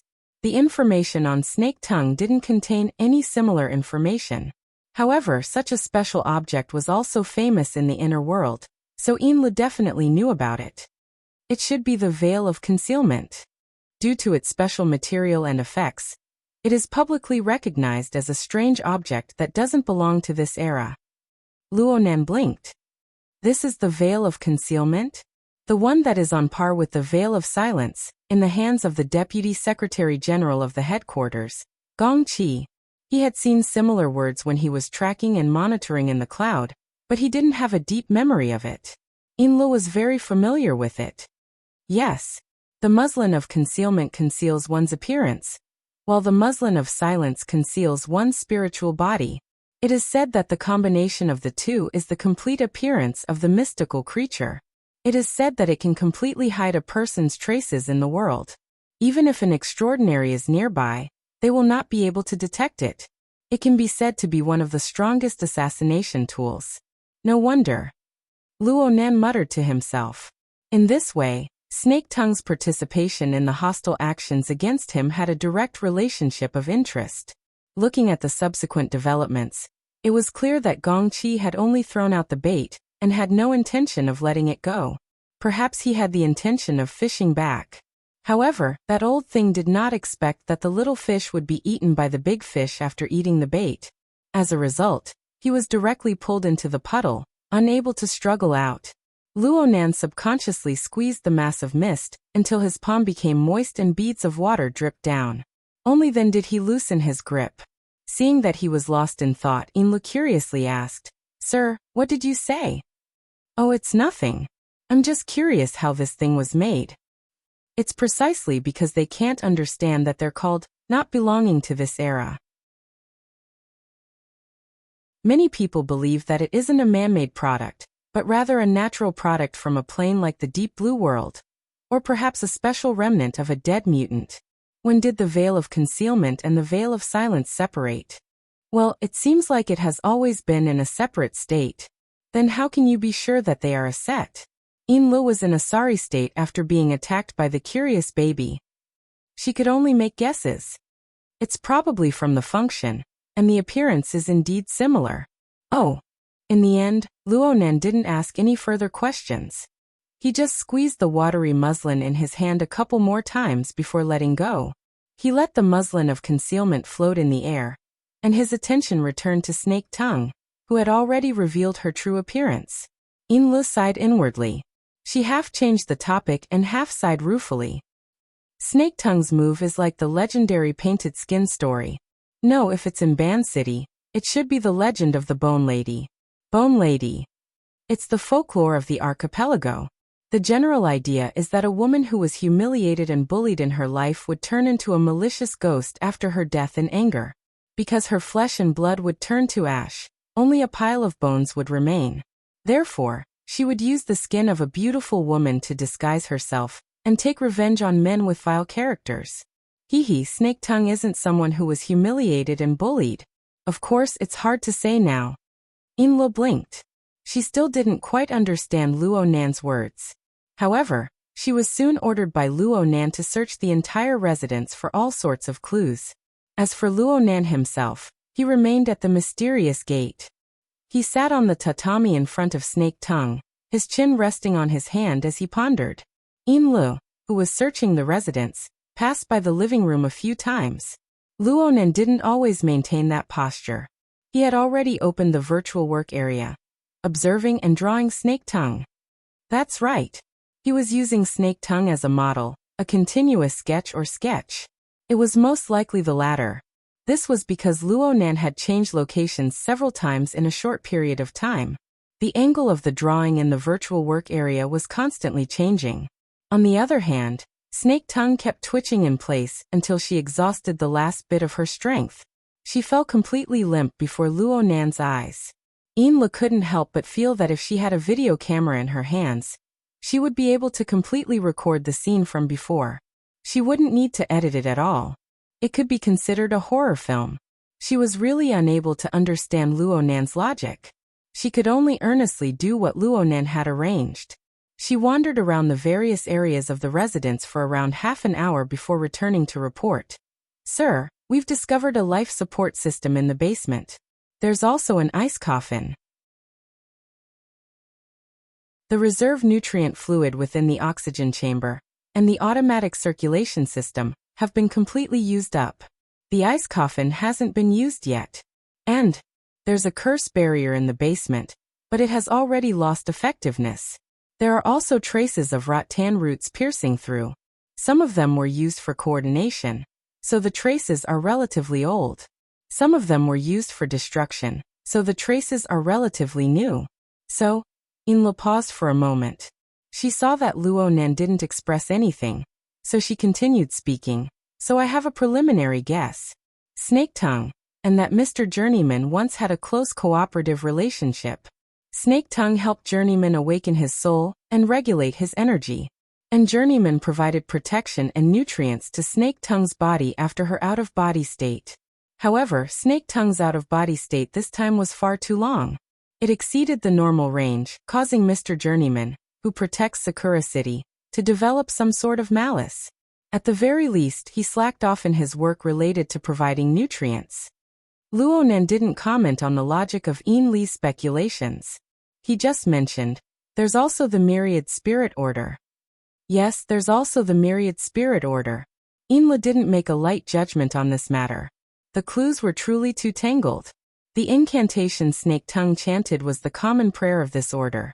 And then Journeyman appeared and killed a high-ranking officer of this order. And this high-ranking officer was someone who cultivated under the tree for a long time. It seemed that he had a close relationship with Journeyman.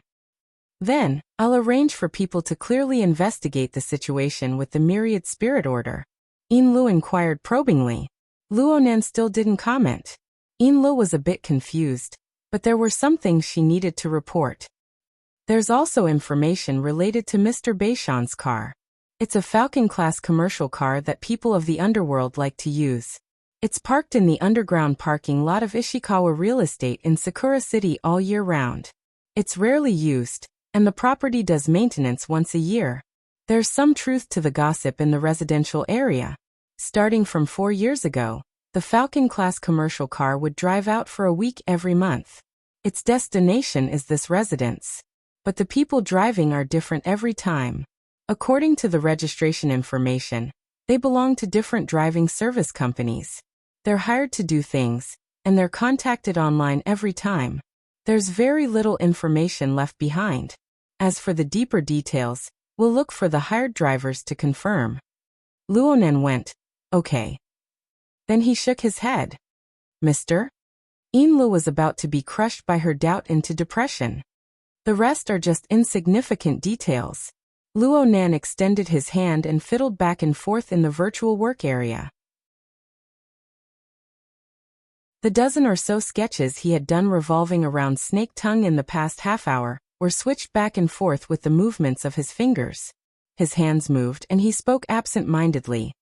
"Right now we can basically confirm that Snake Tongue has North Shanshuehue's identity. She's managed a hiding lair for herself.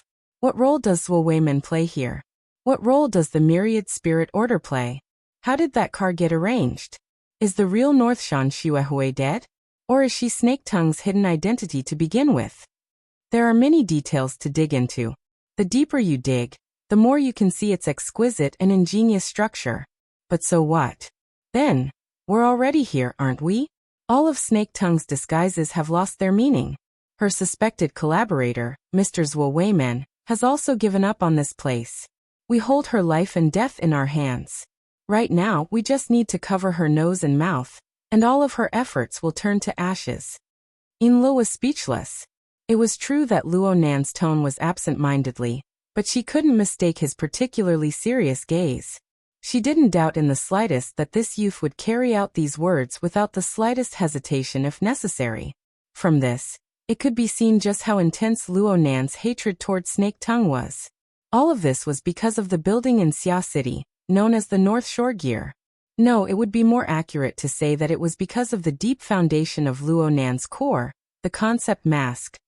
It was a special familial love that he longed for immensely, but was destined to never be able to recover. Inlu lowered her gaze. She didn't dare to look Luo Nan in the eye, but Luo Nan's voice continued to transmit into her mind. Snake Tongue has done everything perfectly. Full marks for logistics arrangements. Excellent tactical design. However, she made a fatal error in her judgment of the most crucial link of the overall situation. She didn't clearly see the mission provider at the start. She misjudged the ultimate goal of the mission at the end, which was me. The start and the end were a complete mess. She didn't have a way to deal with a powerful enemy that transcends her scope. Her judgment of the overall situation was naturally abysmal. So what if the details in the middle were perfect? Inlu raised her eyelids slightly, and her lips parted slightly. She wanted to say something along the lines of, "Mr. is right." But what she saw next was Luo Nan pulling out different sketches one after another from the virtual work area. Some of them had concrete images. Some of them were just abstract silhouettes. In total, there were over 20 sketches. Right when she was baffled, she saw Luo Nan wave his hand in a casual manner. The vast majority of these sketches in the virtual work area flared with the special effect of flames. Then they were annihilated into nothingness. This was a sign that the system had completely deleted them. Mr. Inlo was completely confused. Injian isn't far. You need to take this as a warning. Luo Nan's eyes were exceptionally bright and clear before the flames ignited in the virtual work area. He laughed once more. I was lazy and didn't add the most important parameter. Luckily, I haven't handed in my homework yet. Otherwise, it would really be ugly. Luo Nan spoke words that Inla didn't understand at all. He stood up and walked outside. Let's go. We need to work overtime tonight. Inla completely gave up on understanding Luo Nan's thoughts. She just followed him. But when she saw Snake Tongue lying at the edge of the entrance, she couldn't help but ask for instructions. I'll send people to move Snake Tongue. No, don't worry about her. Luo Nan waved his hand and the veil of concealment, which was floating beside him, was cast back onto Snake Tongue's face. It automatically followed the previous settings and transformed into Northmont Shiwehue's exquisite and enchanting face. Even though I don't want to say it, it's really too much of a pity to destroy such an exquisite and ingenious setup. Don't you think so?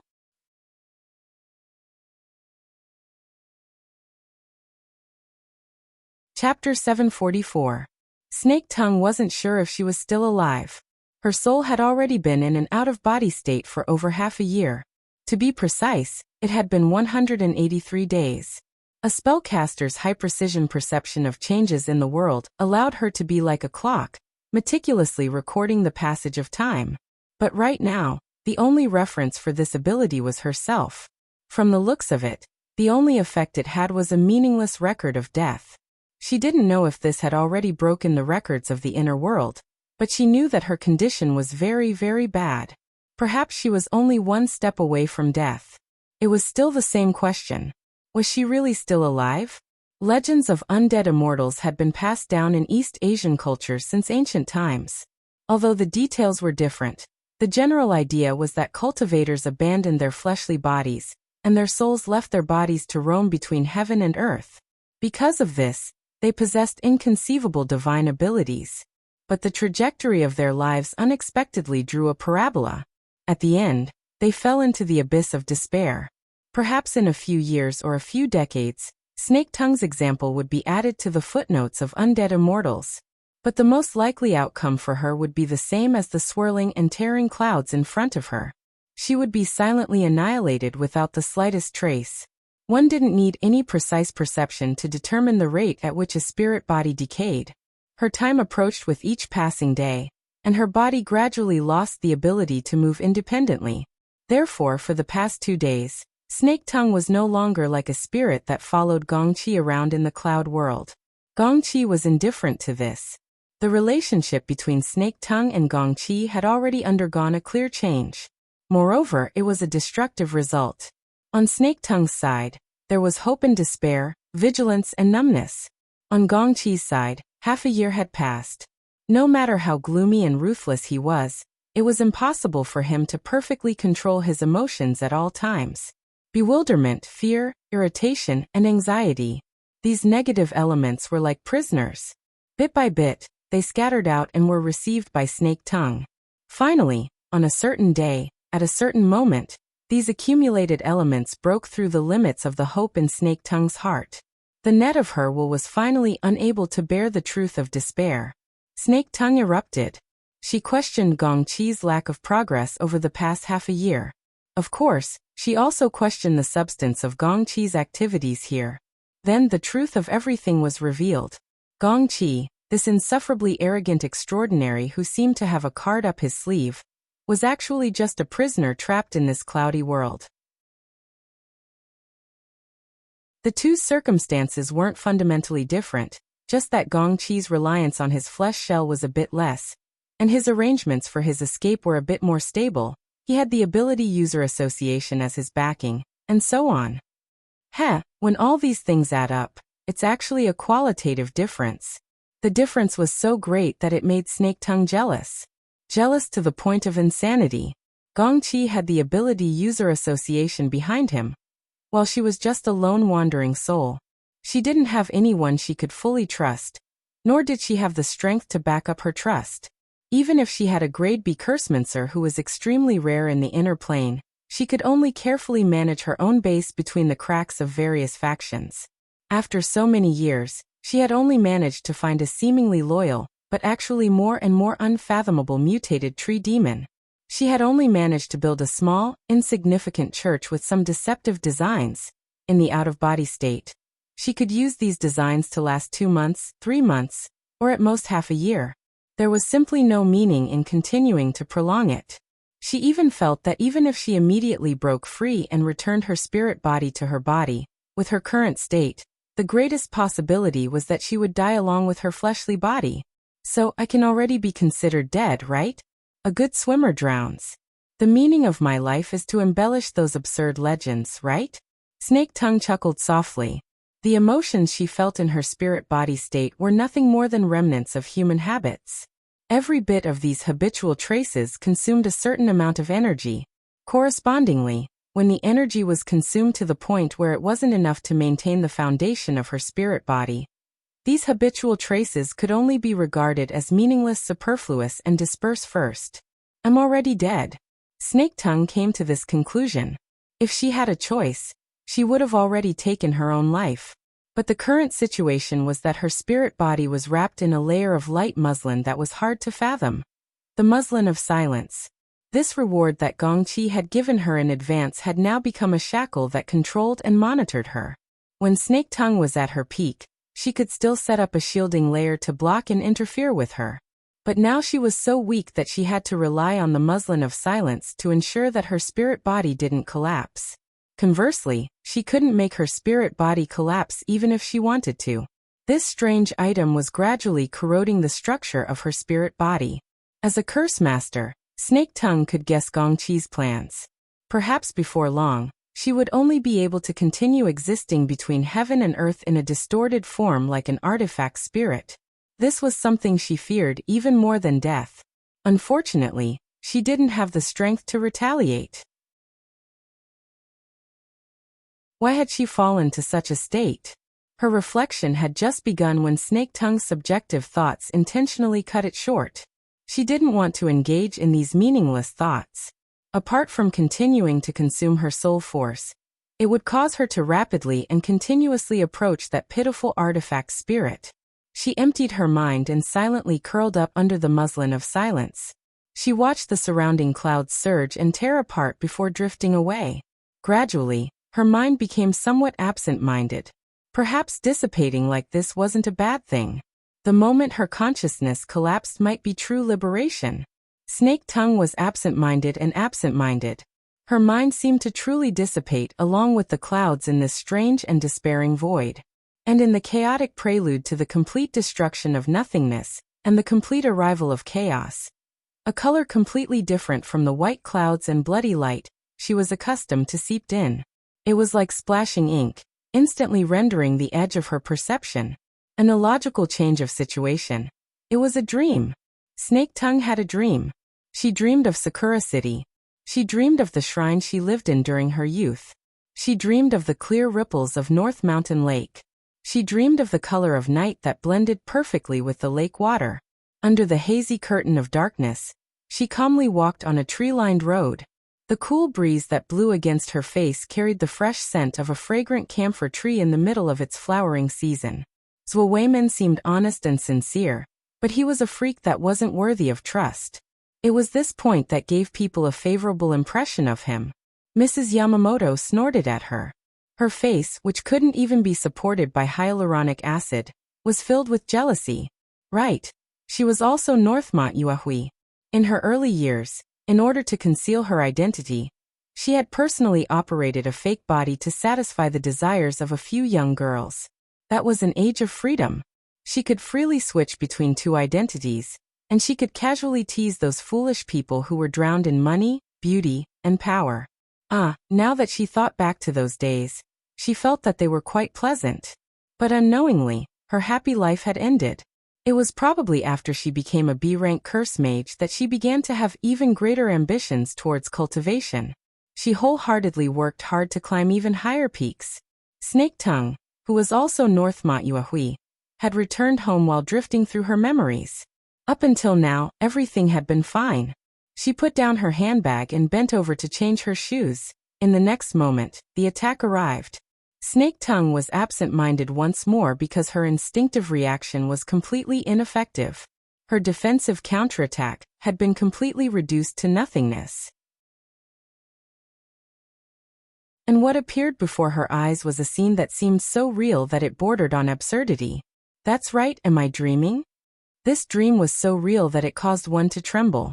Snake Tongue dreamt that Northmont Yuahui was walking like a normal person between the residence and the distorted camphor tree. This was the pilgrimage route that she had planned out. This meant that her fleshly body had already entered the most dangerous stage. She had to accept the protection and energy injection of Georgia Wei men. She also dreamt that Northmont Yuahui had been infiltrated and violated.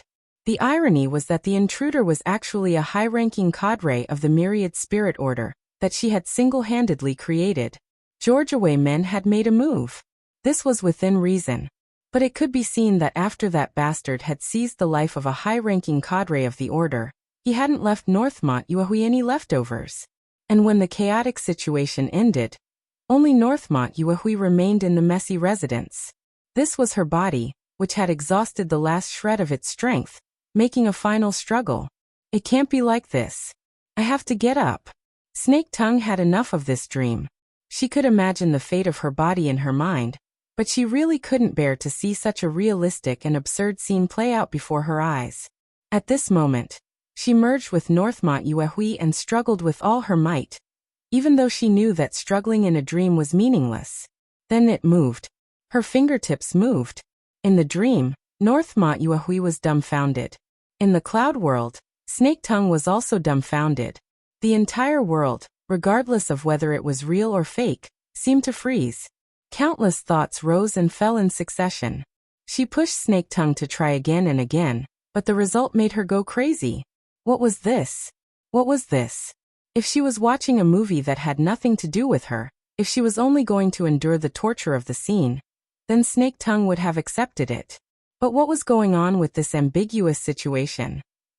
She could control her body and had that tiny bit of reaction, but she simply didn't have the feeling of her soul fusing with her body. It was like she was using a game controller to control a character in a game. Half of her body didn't respond, but the other half sent back clear feedback. It was nothing more than feedback, nothing more. It wasn't any more meaningful than the vibration of the controller. Her soul body was still in a detached state, and her body couldn't receive the warmth and nourishment of the supernatural power. Everything seemed to be separated by a thin and hard layer of glass. All she could do was constantly wipe away the moisture that she breathed out, making the scene in the dream a bit clearer. She used this illusory reality to torture herself a bit more crazily. Apart from this, there was nothing. Nothing at all. Even the tiny bit of vital energy left in her soul body had scattered quite a bit from this torment, pushing her one step closer to the edge of death.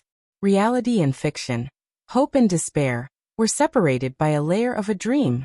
She nearly lost control of her emotions. What burned was a mixture of impatience, anger, despair, and that tiny bit of stubborn hope. Snake Tongue's soul body was scorched, and she couldn't stop trembling. What's going on? The abrupt sound wave vibration caused Snake Tongue to wake up with a start.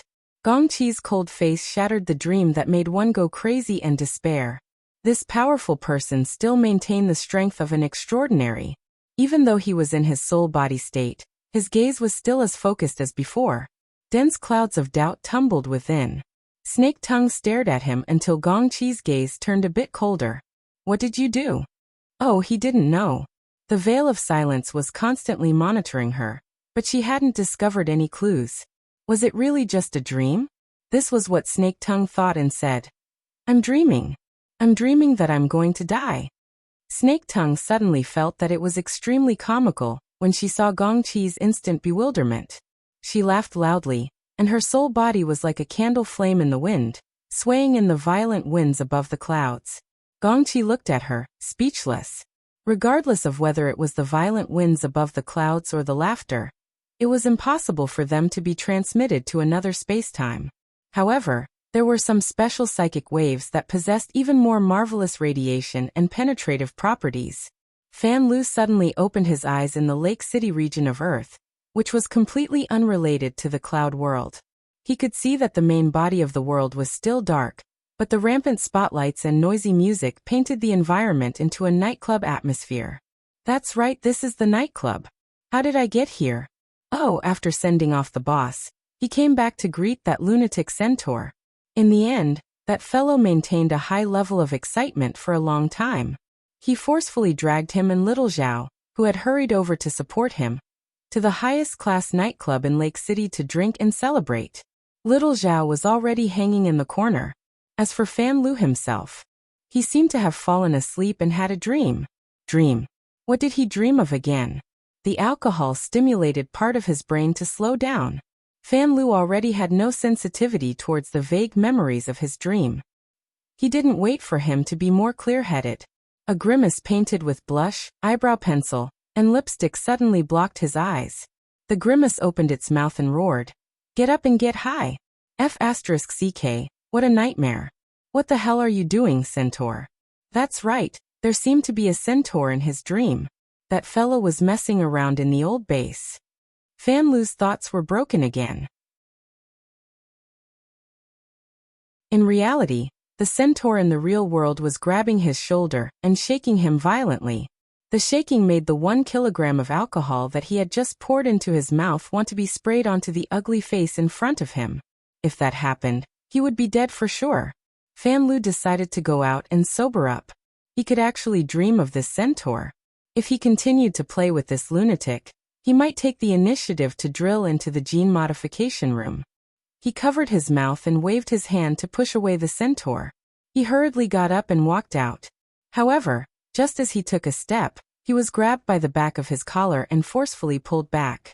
At the same time, another 1 kilogram bottle of brandy was forcefully stuffed into his mouth. Woo woo woo. The centaur laughed loudly until his entire face was distorted. At the same time, he didn't forget to call out to the various beauties in the room. Take off his pants, let's celebrate. Also, whoever gets this guy's belt, no matter how much other venues offer, I will pay them all. That girl will be the queen tonight. The 7 or 8 women in the private room screamed at the same time. The next moment, Fan Lu, who was drunk, was drowned by the pink arms and legs. His eyes rolled up, and his remaining consciousness asked the ultimate question in the world. Who am I? Where am I?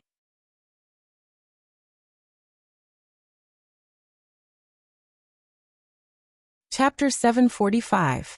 April 28, 2097. It was the weekend, and the moon was waning.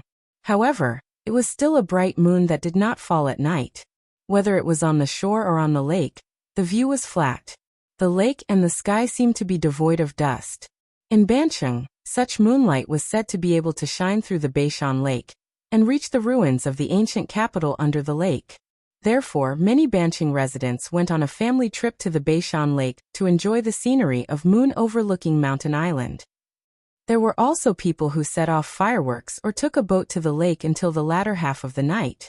Thanks to the moonlight, the incense of Mr. Zoe Jiawei was also very strong these 2 days. The clusters of white flowers on the branches and leaves seemed to be able to store moonlight, which contrasted with the green leaves. It was dazzling. Inla stood on the top deck and looked at the lakeside where the figures were gradually thinning out. Most of them were looking at the special camphor tree. She was only 2 or 3 kilometers away from the lakeside. The person on the shore must have also noticed this. The aquatic plants near the shore also seemed to be very active, rippling light waves in the shallow water. A very cautious guy.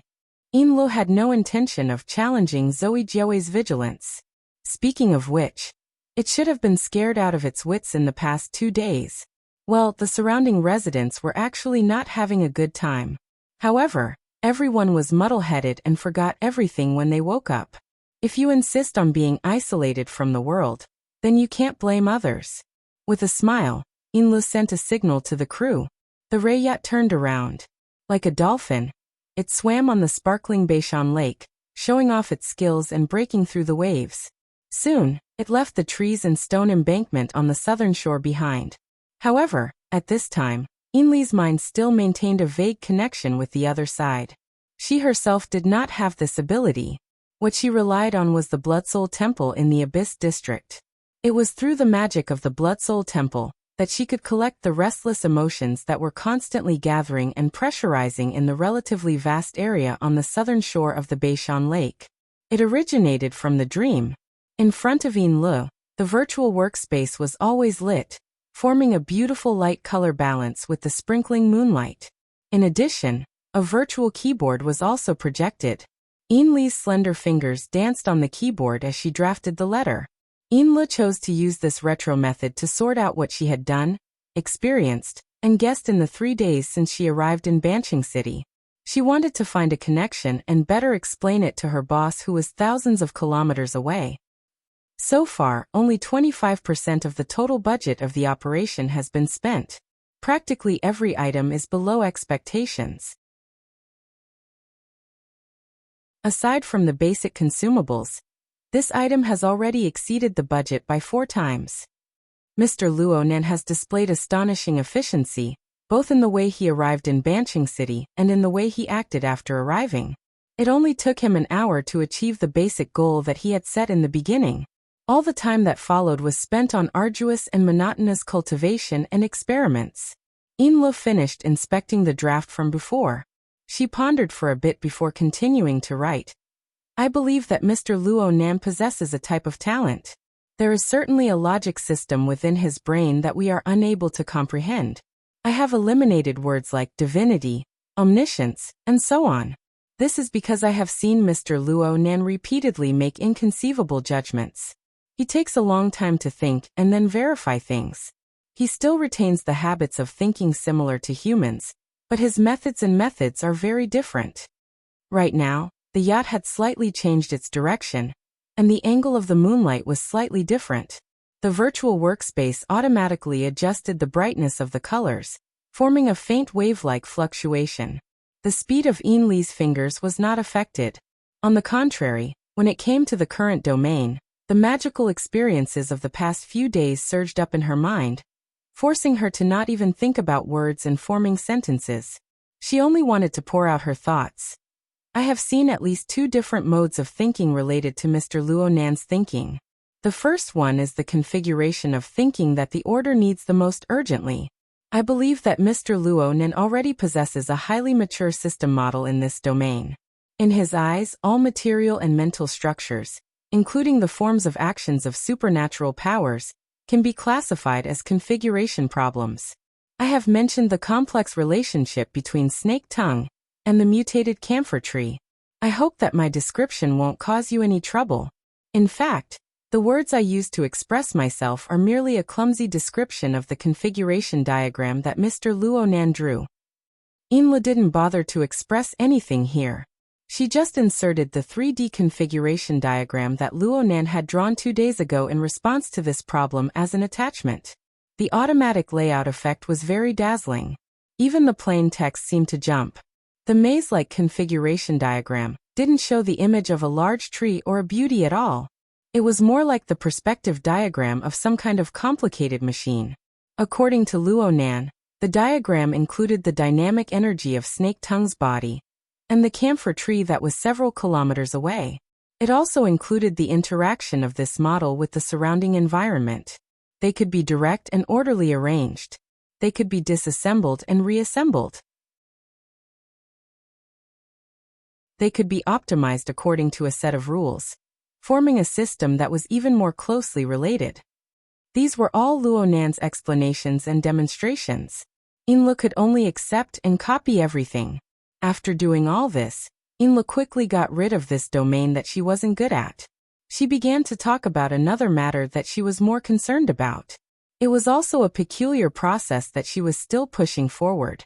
As for the second type of thinking program, perhaps you have already seen some clues from the changes in Bloodsoul Temple. In the past few days, the emotions of the residents of Bancheng have been very restless. The order even took the opportunity to develop a few shallow believers. These changes originated from Mr. Luonan. He is using a method similar to the dream entering technique to smear the dreams of the people of Bancheng. He calls this method creation. The following is a related work. Inlu inserted the second attachment. This was a psychic diagram that Luonan had created last night. The scene on the diagram was relatively abstract. From Inli's point of view, Luonan had drawn a stormy weather on the sea.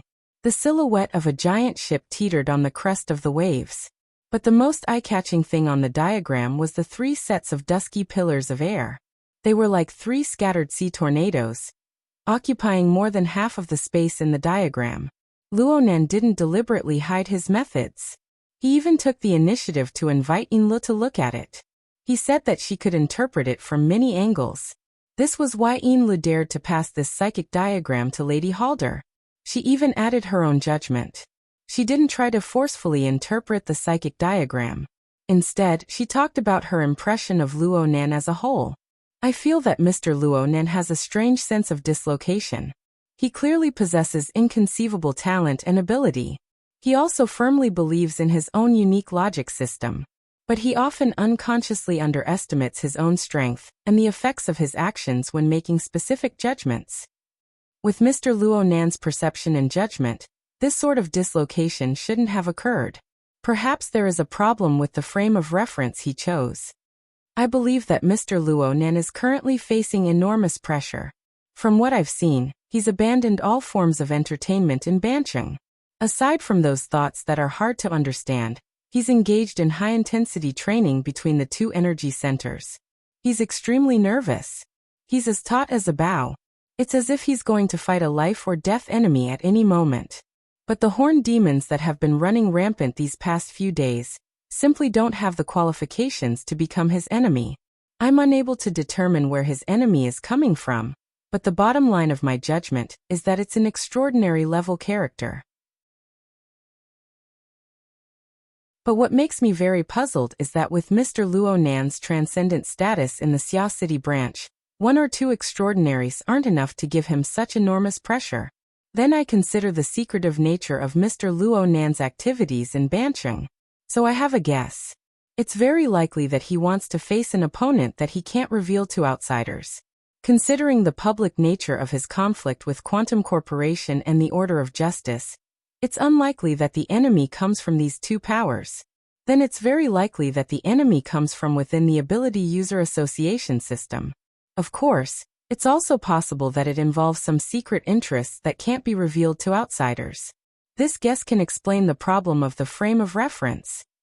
It can also partially explain the problem of the psychic diagram. This is because Mr. Luonan is only considering the extraordinary level. And this is very likely an opportunity that belongs exclusively to us. An opportunity to truly unify our standpoint with Mr. Luo Nan. Should I try to understand this aspect of information during my time in Banqing? Should I make my stance more clear to Mr. Luo Nan? I'll leave it to you, boss, to decide. The letter could be considered to have come to an end at this point. There were still a few words that didn't convey the meaning of the letter. Inla had to correct them one by one at the end. She read through the letter once more, checking whether or not she had missed any key information.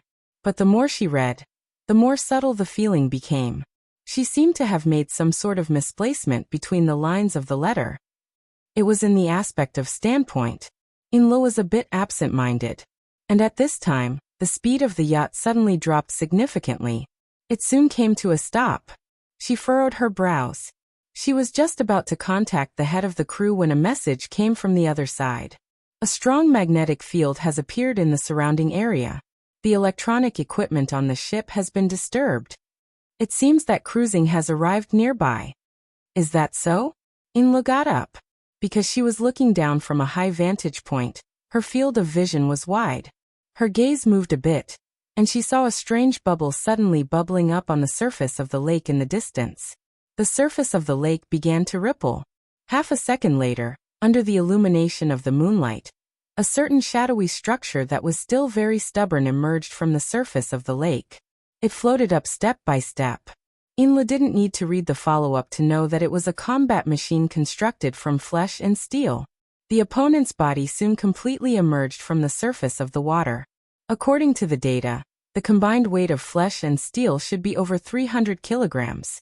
Its density was far greater than that of water. But this exoskeleton armor, as well as its controller, had never intended to rely on buoyancy.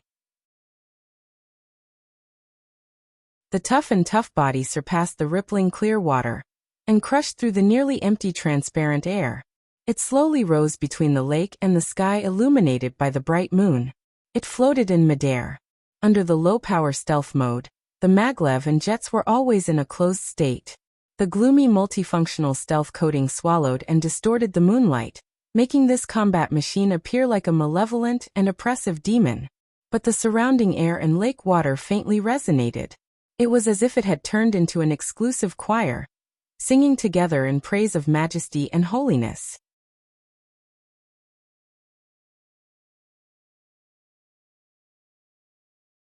Chapter 746. The 300-kilogram mixture of steel and flesh floated in the air for approximately 20 seconds before naturally turning around and landing on the top deck of the yacht. The top deck wasn't that big to begin with, but it was divided into the sunlight area and the driving area. The latter was very difficult to accommodate an exoskeleton armor, so Luo Nan naturally chose to land in the sunlight area. This squeezed Inli's space and gave her quite a bit of pressure. Inla didn't retreat. She trusted Luo Nan's control skills, so she needed to display this sense of trust.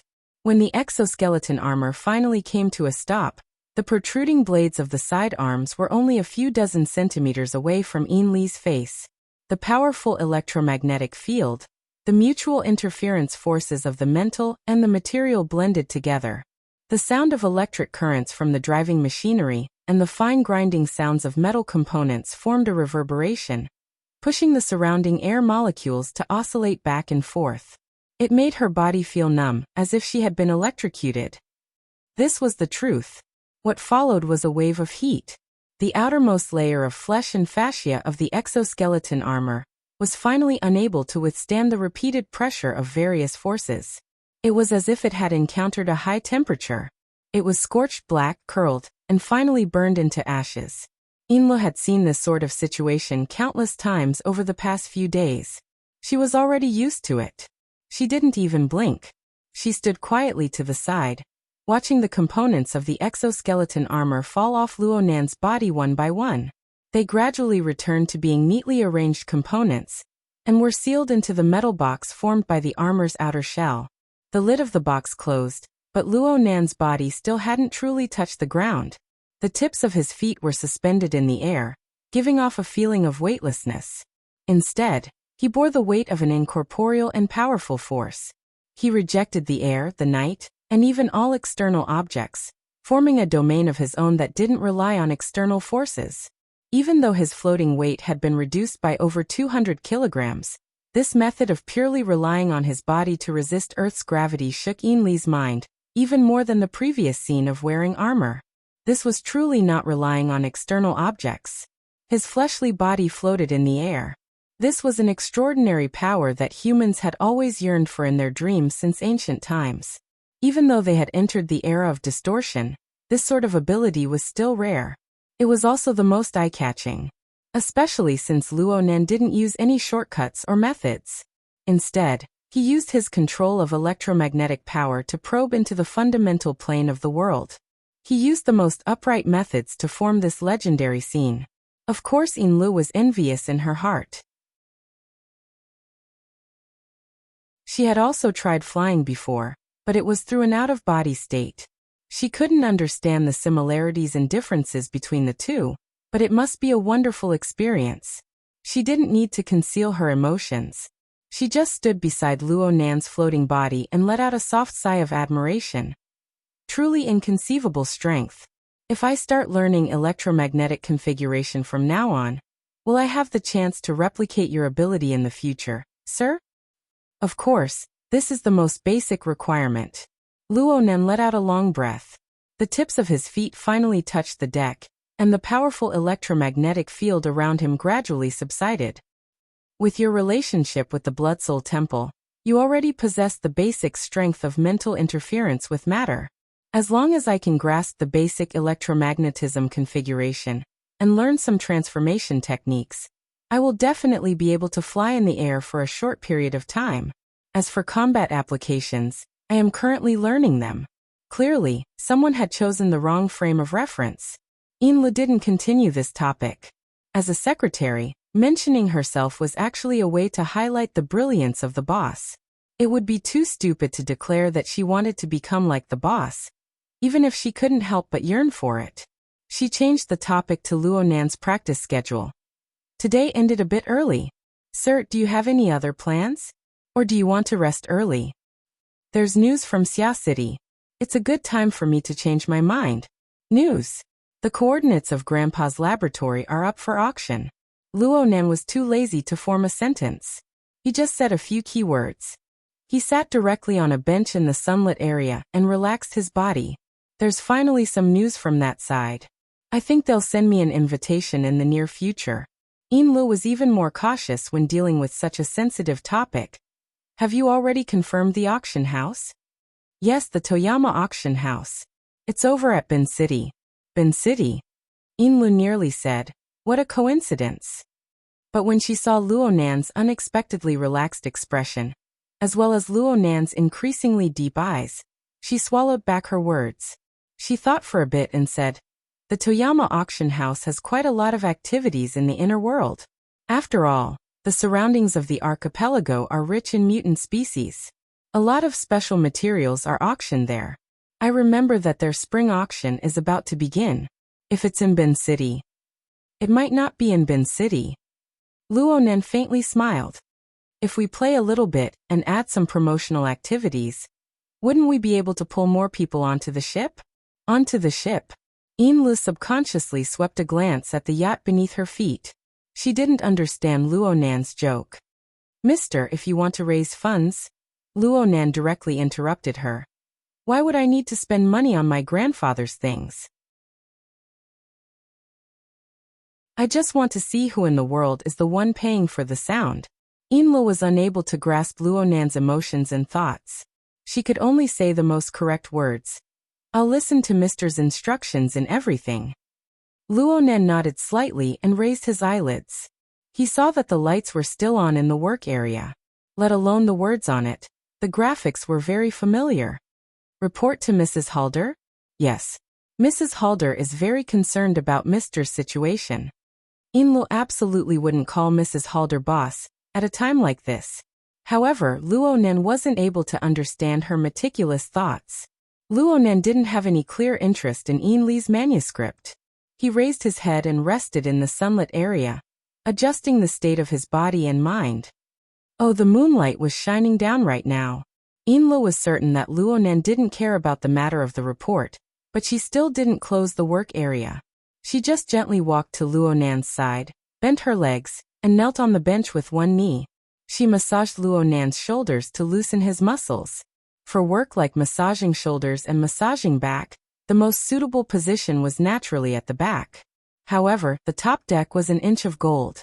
The position Luo Nan chose just so happened to be at the edge of the water. There really wasn't any suitable space at the back, so Inla could only use this awkward position. However, this made them appear more intimate, so Luo Nan didn't refuse. Luo Nan closed his eyes and enjoyed it for a moment, allowing his body, which was suffering from the penetrating effects of the electromagnetic field, to relax a bit. When he opened his eyes again, his gaze didn't immediately focus. Instead, he was dazed for 2 seconds before he focused on the most eye-catching virtual work area on the top deck. In the end, his gaze focused on the psychic diagram embedded within the words. This diagram was the work he was most proud of for some time. The most wonderful thing about it wasn't the information revealed, but the core logic that formed this diagram. Luo Nan had told Inlu that there were multiple angles of reference and interpretation, but deep down in his heart, he always believed that the only person who could truly understand this psychic diagram was perhaps himself. This was because this was an intuitive diagram constructed upon the foundation of the developer mode of the mental world. It was also the first time Luo Nan didn't avoid a true enemy. He risked the danger of suffering a backlash from psychic communication to carry out a surveying and mapping survey. Luo Nan's initial clairvoyance on the mental plane was vastly different from the results he saw from other ability users. He didn't see the structure of 3 layers, 1 region, and 1 domain from the very beginning. Instead, he saw a deep multi-layered structure of curtains.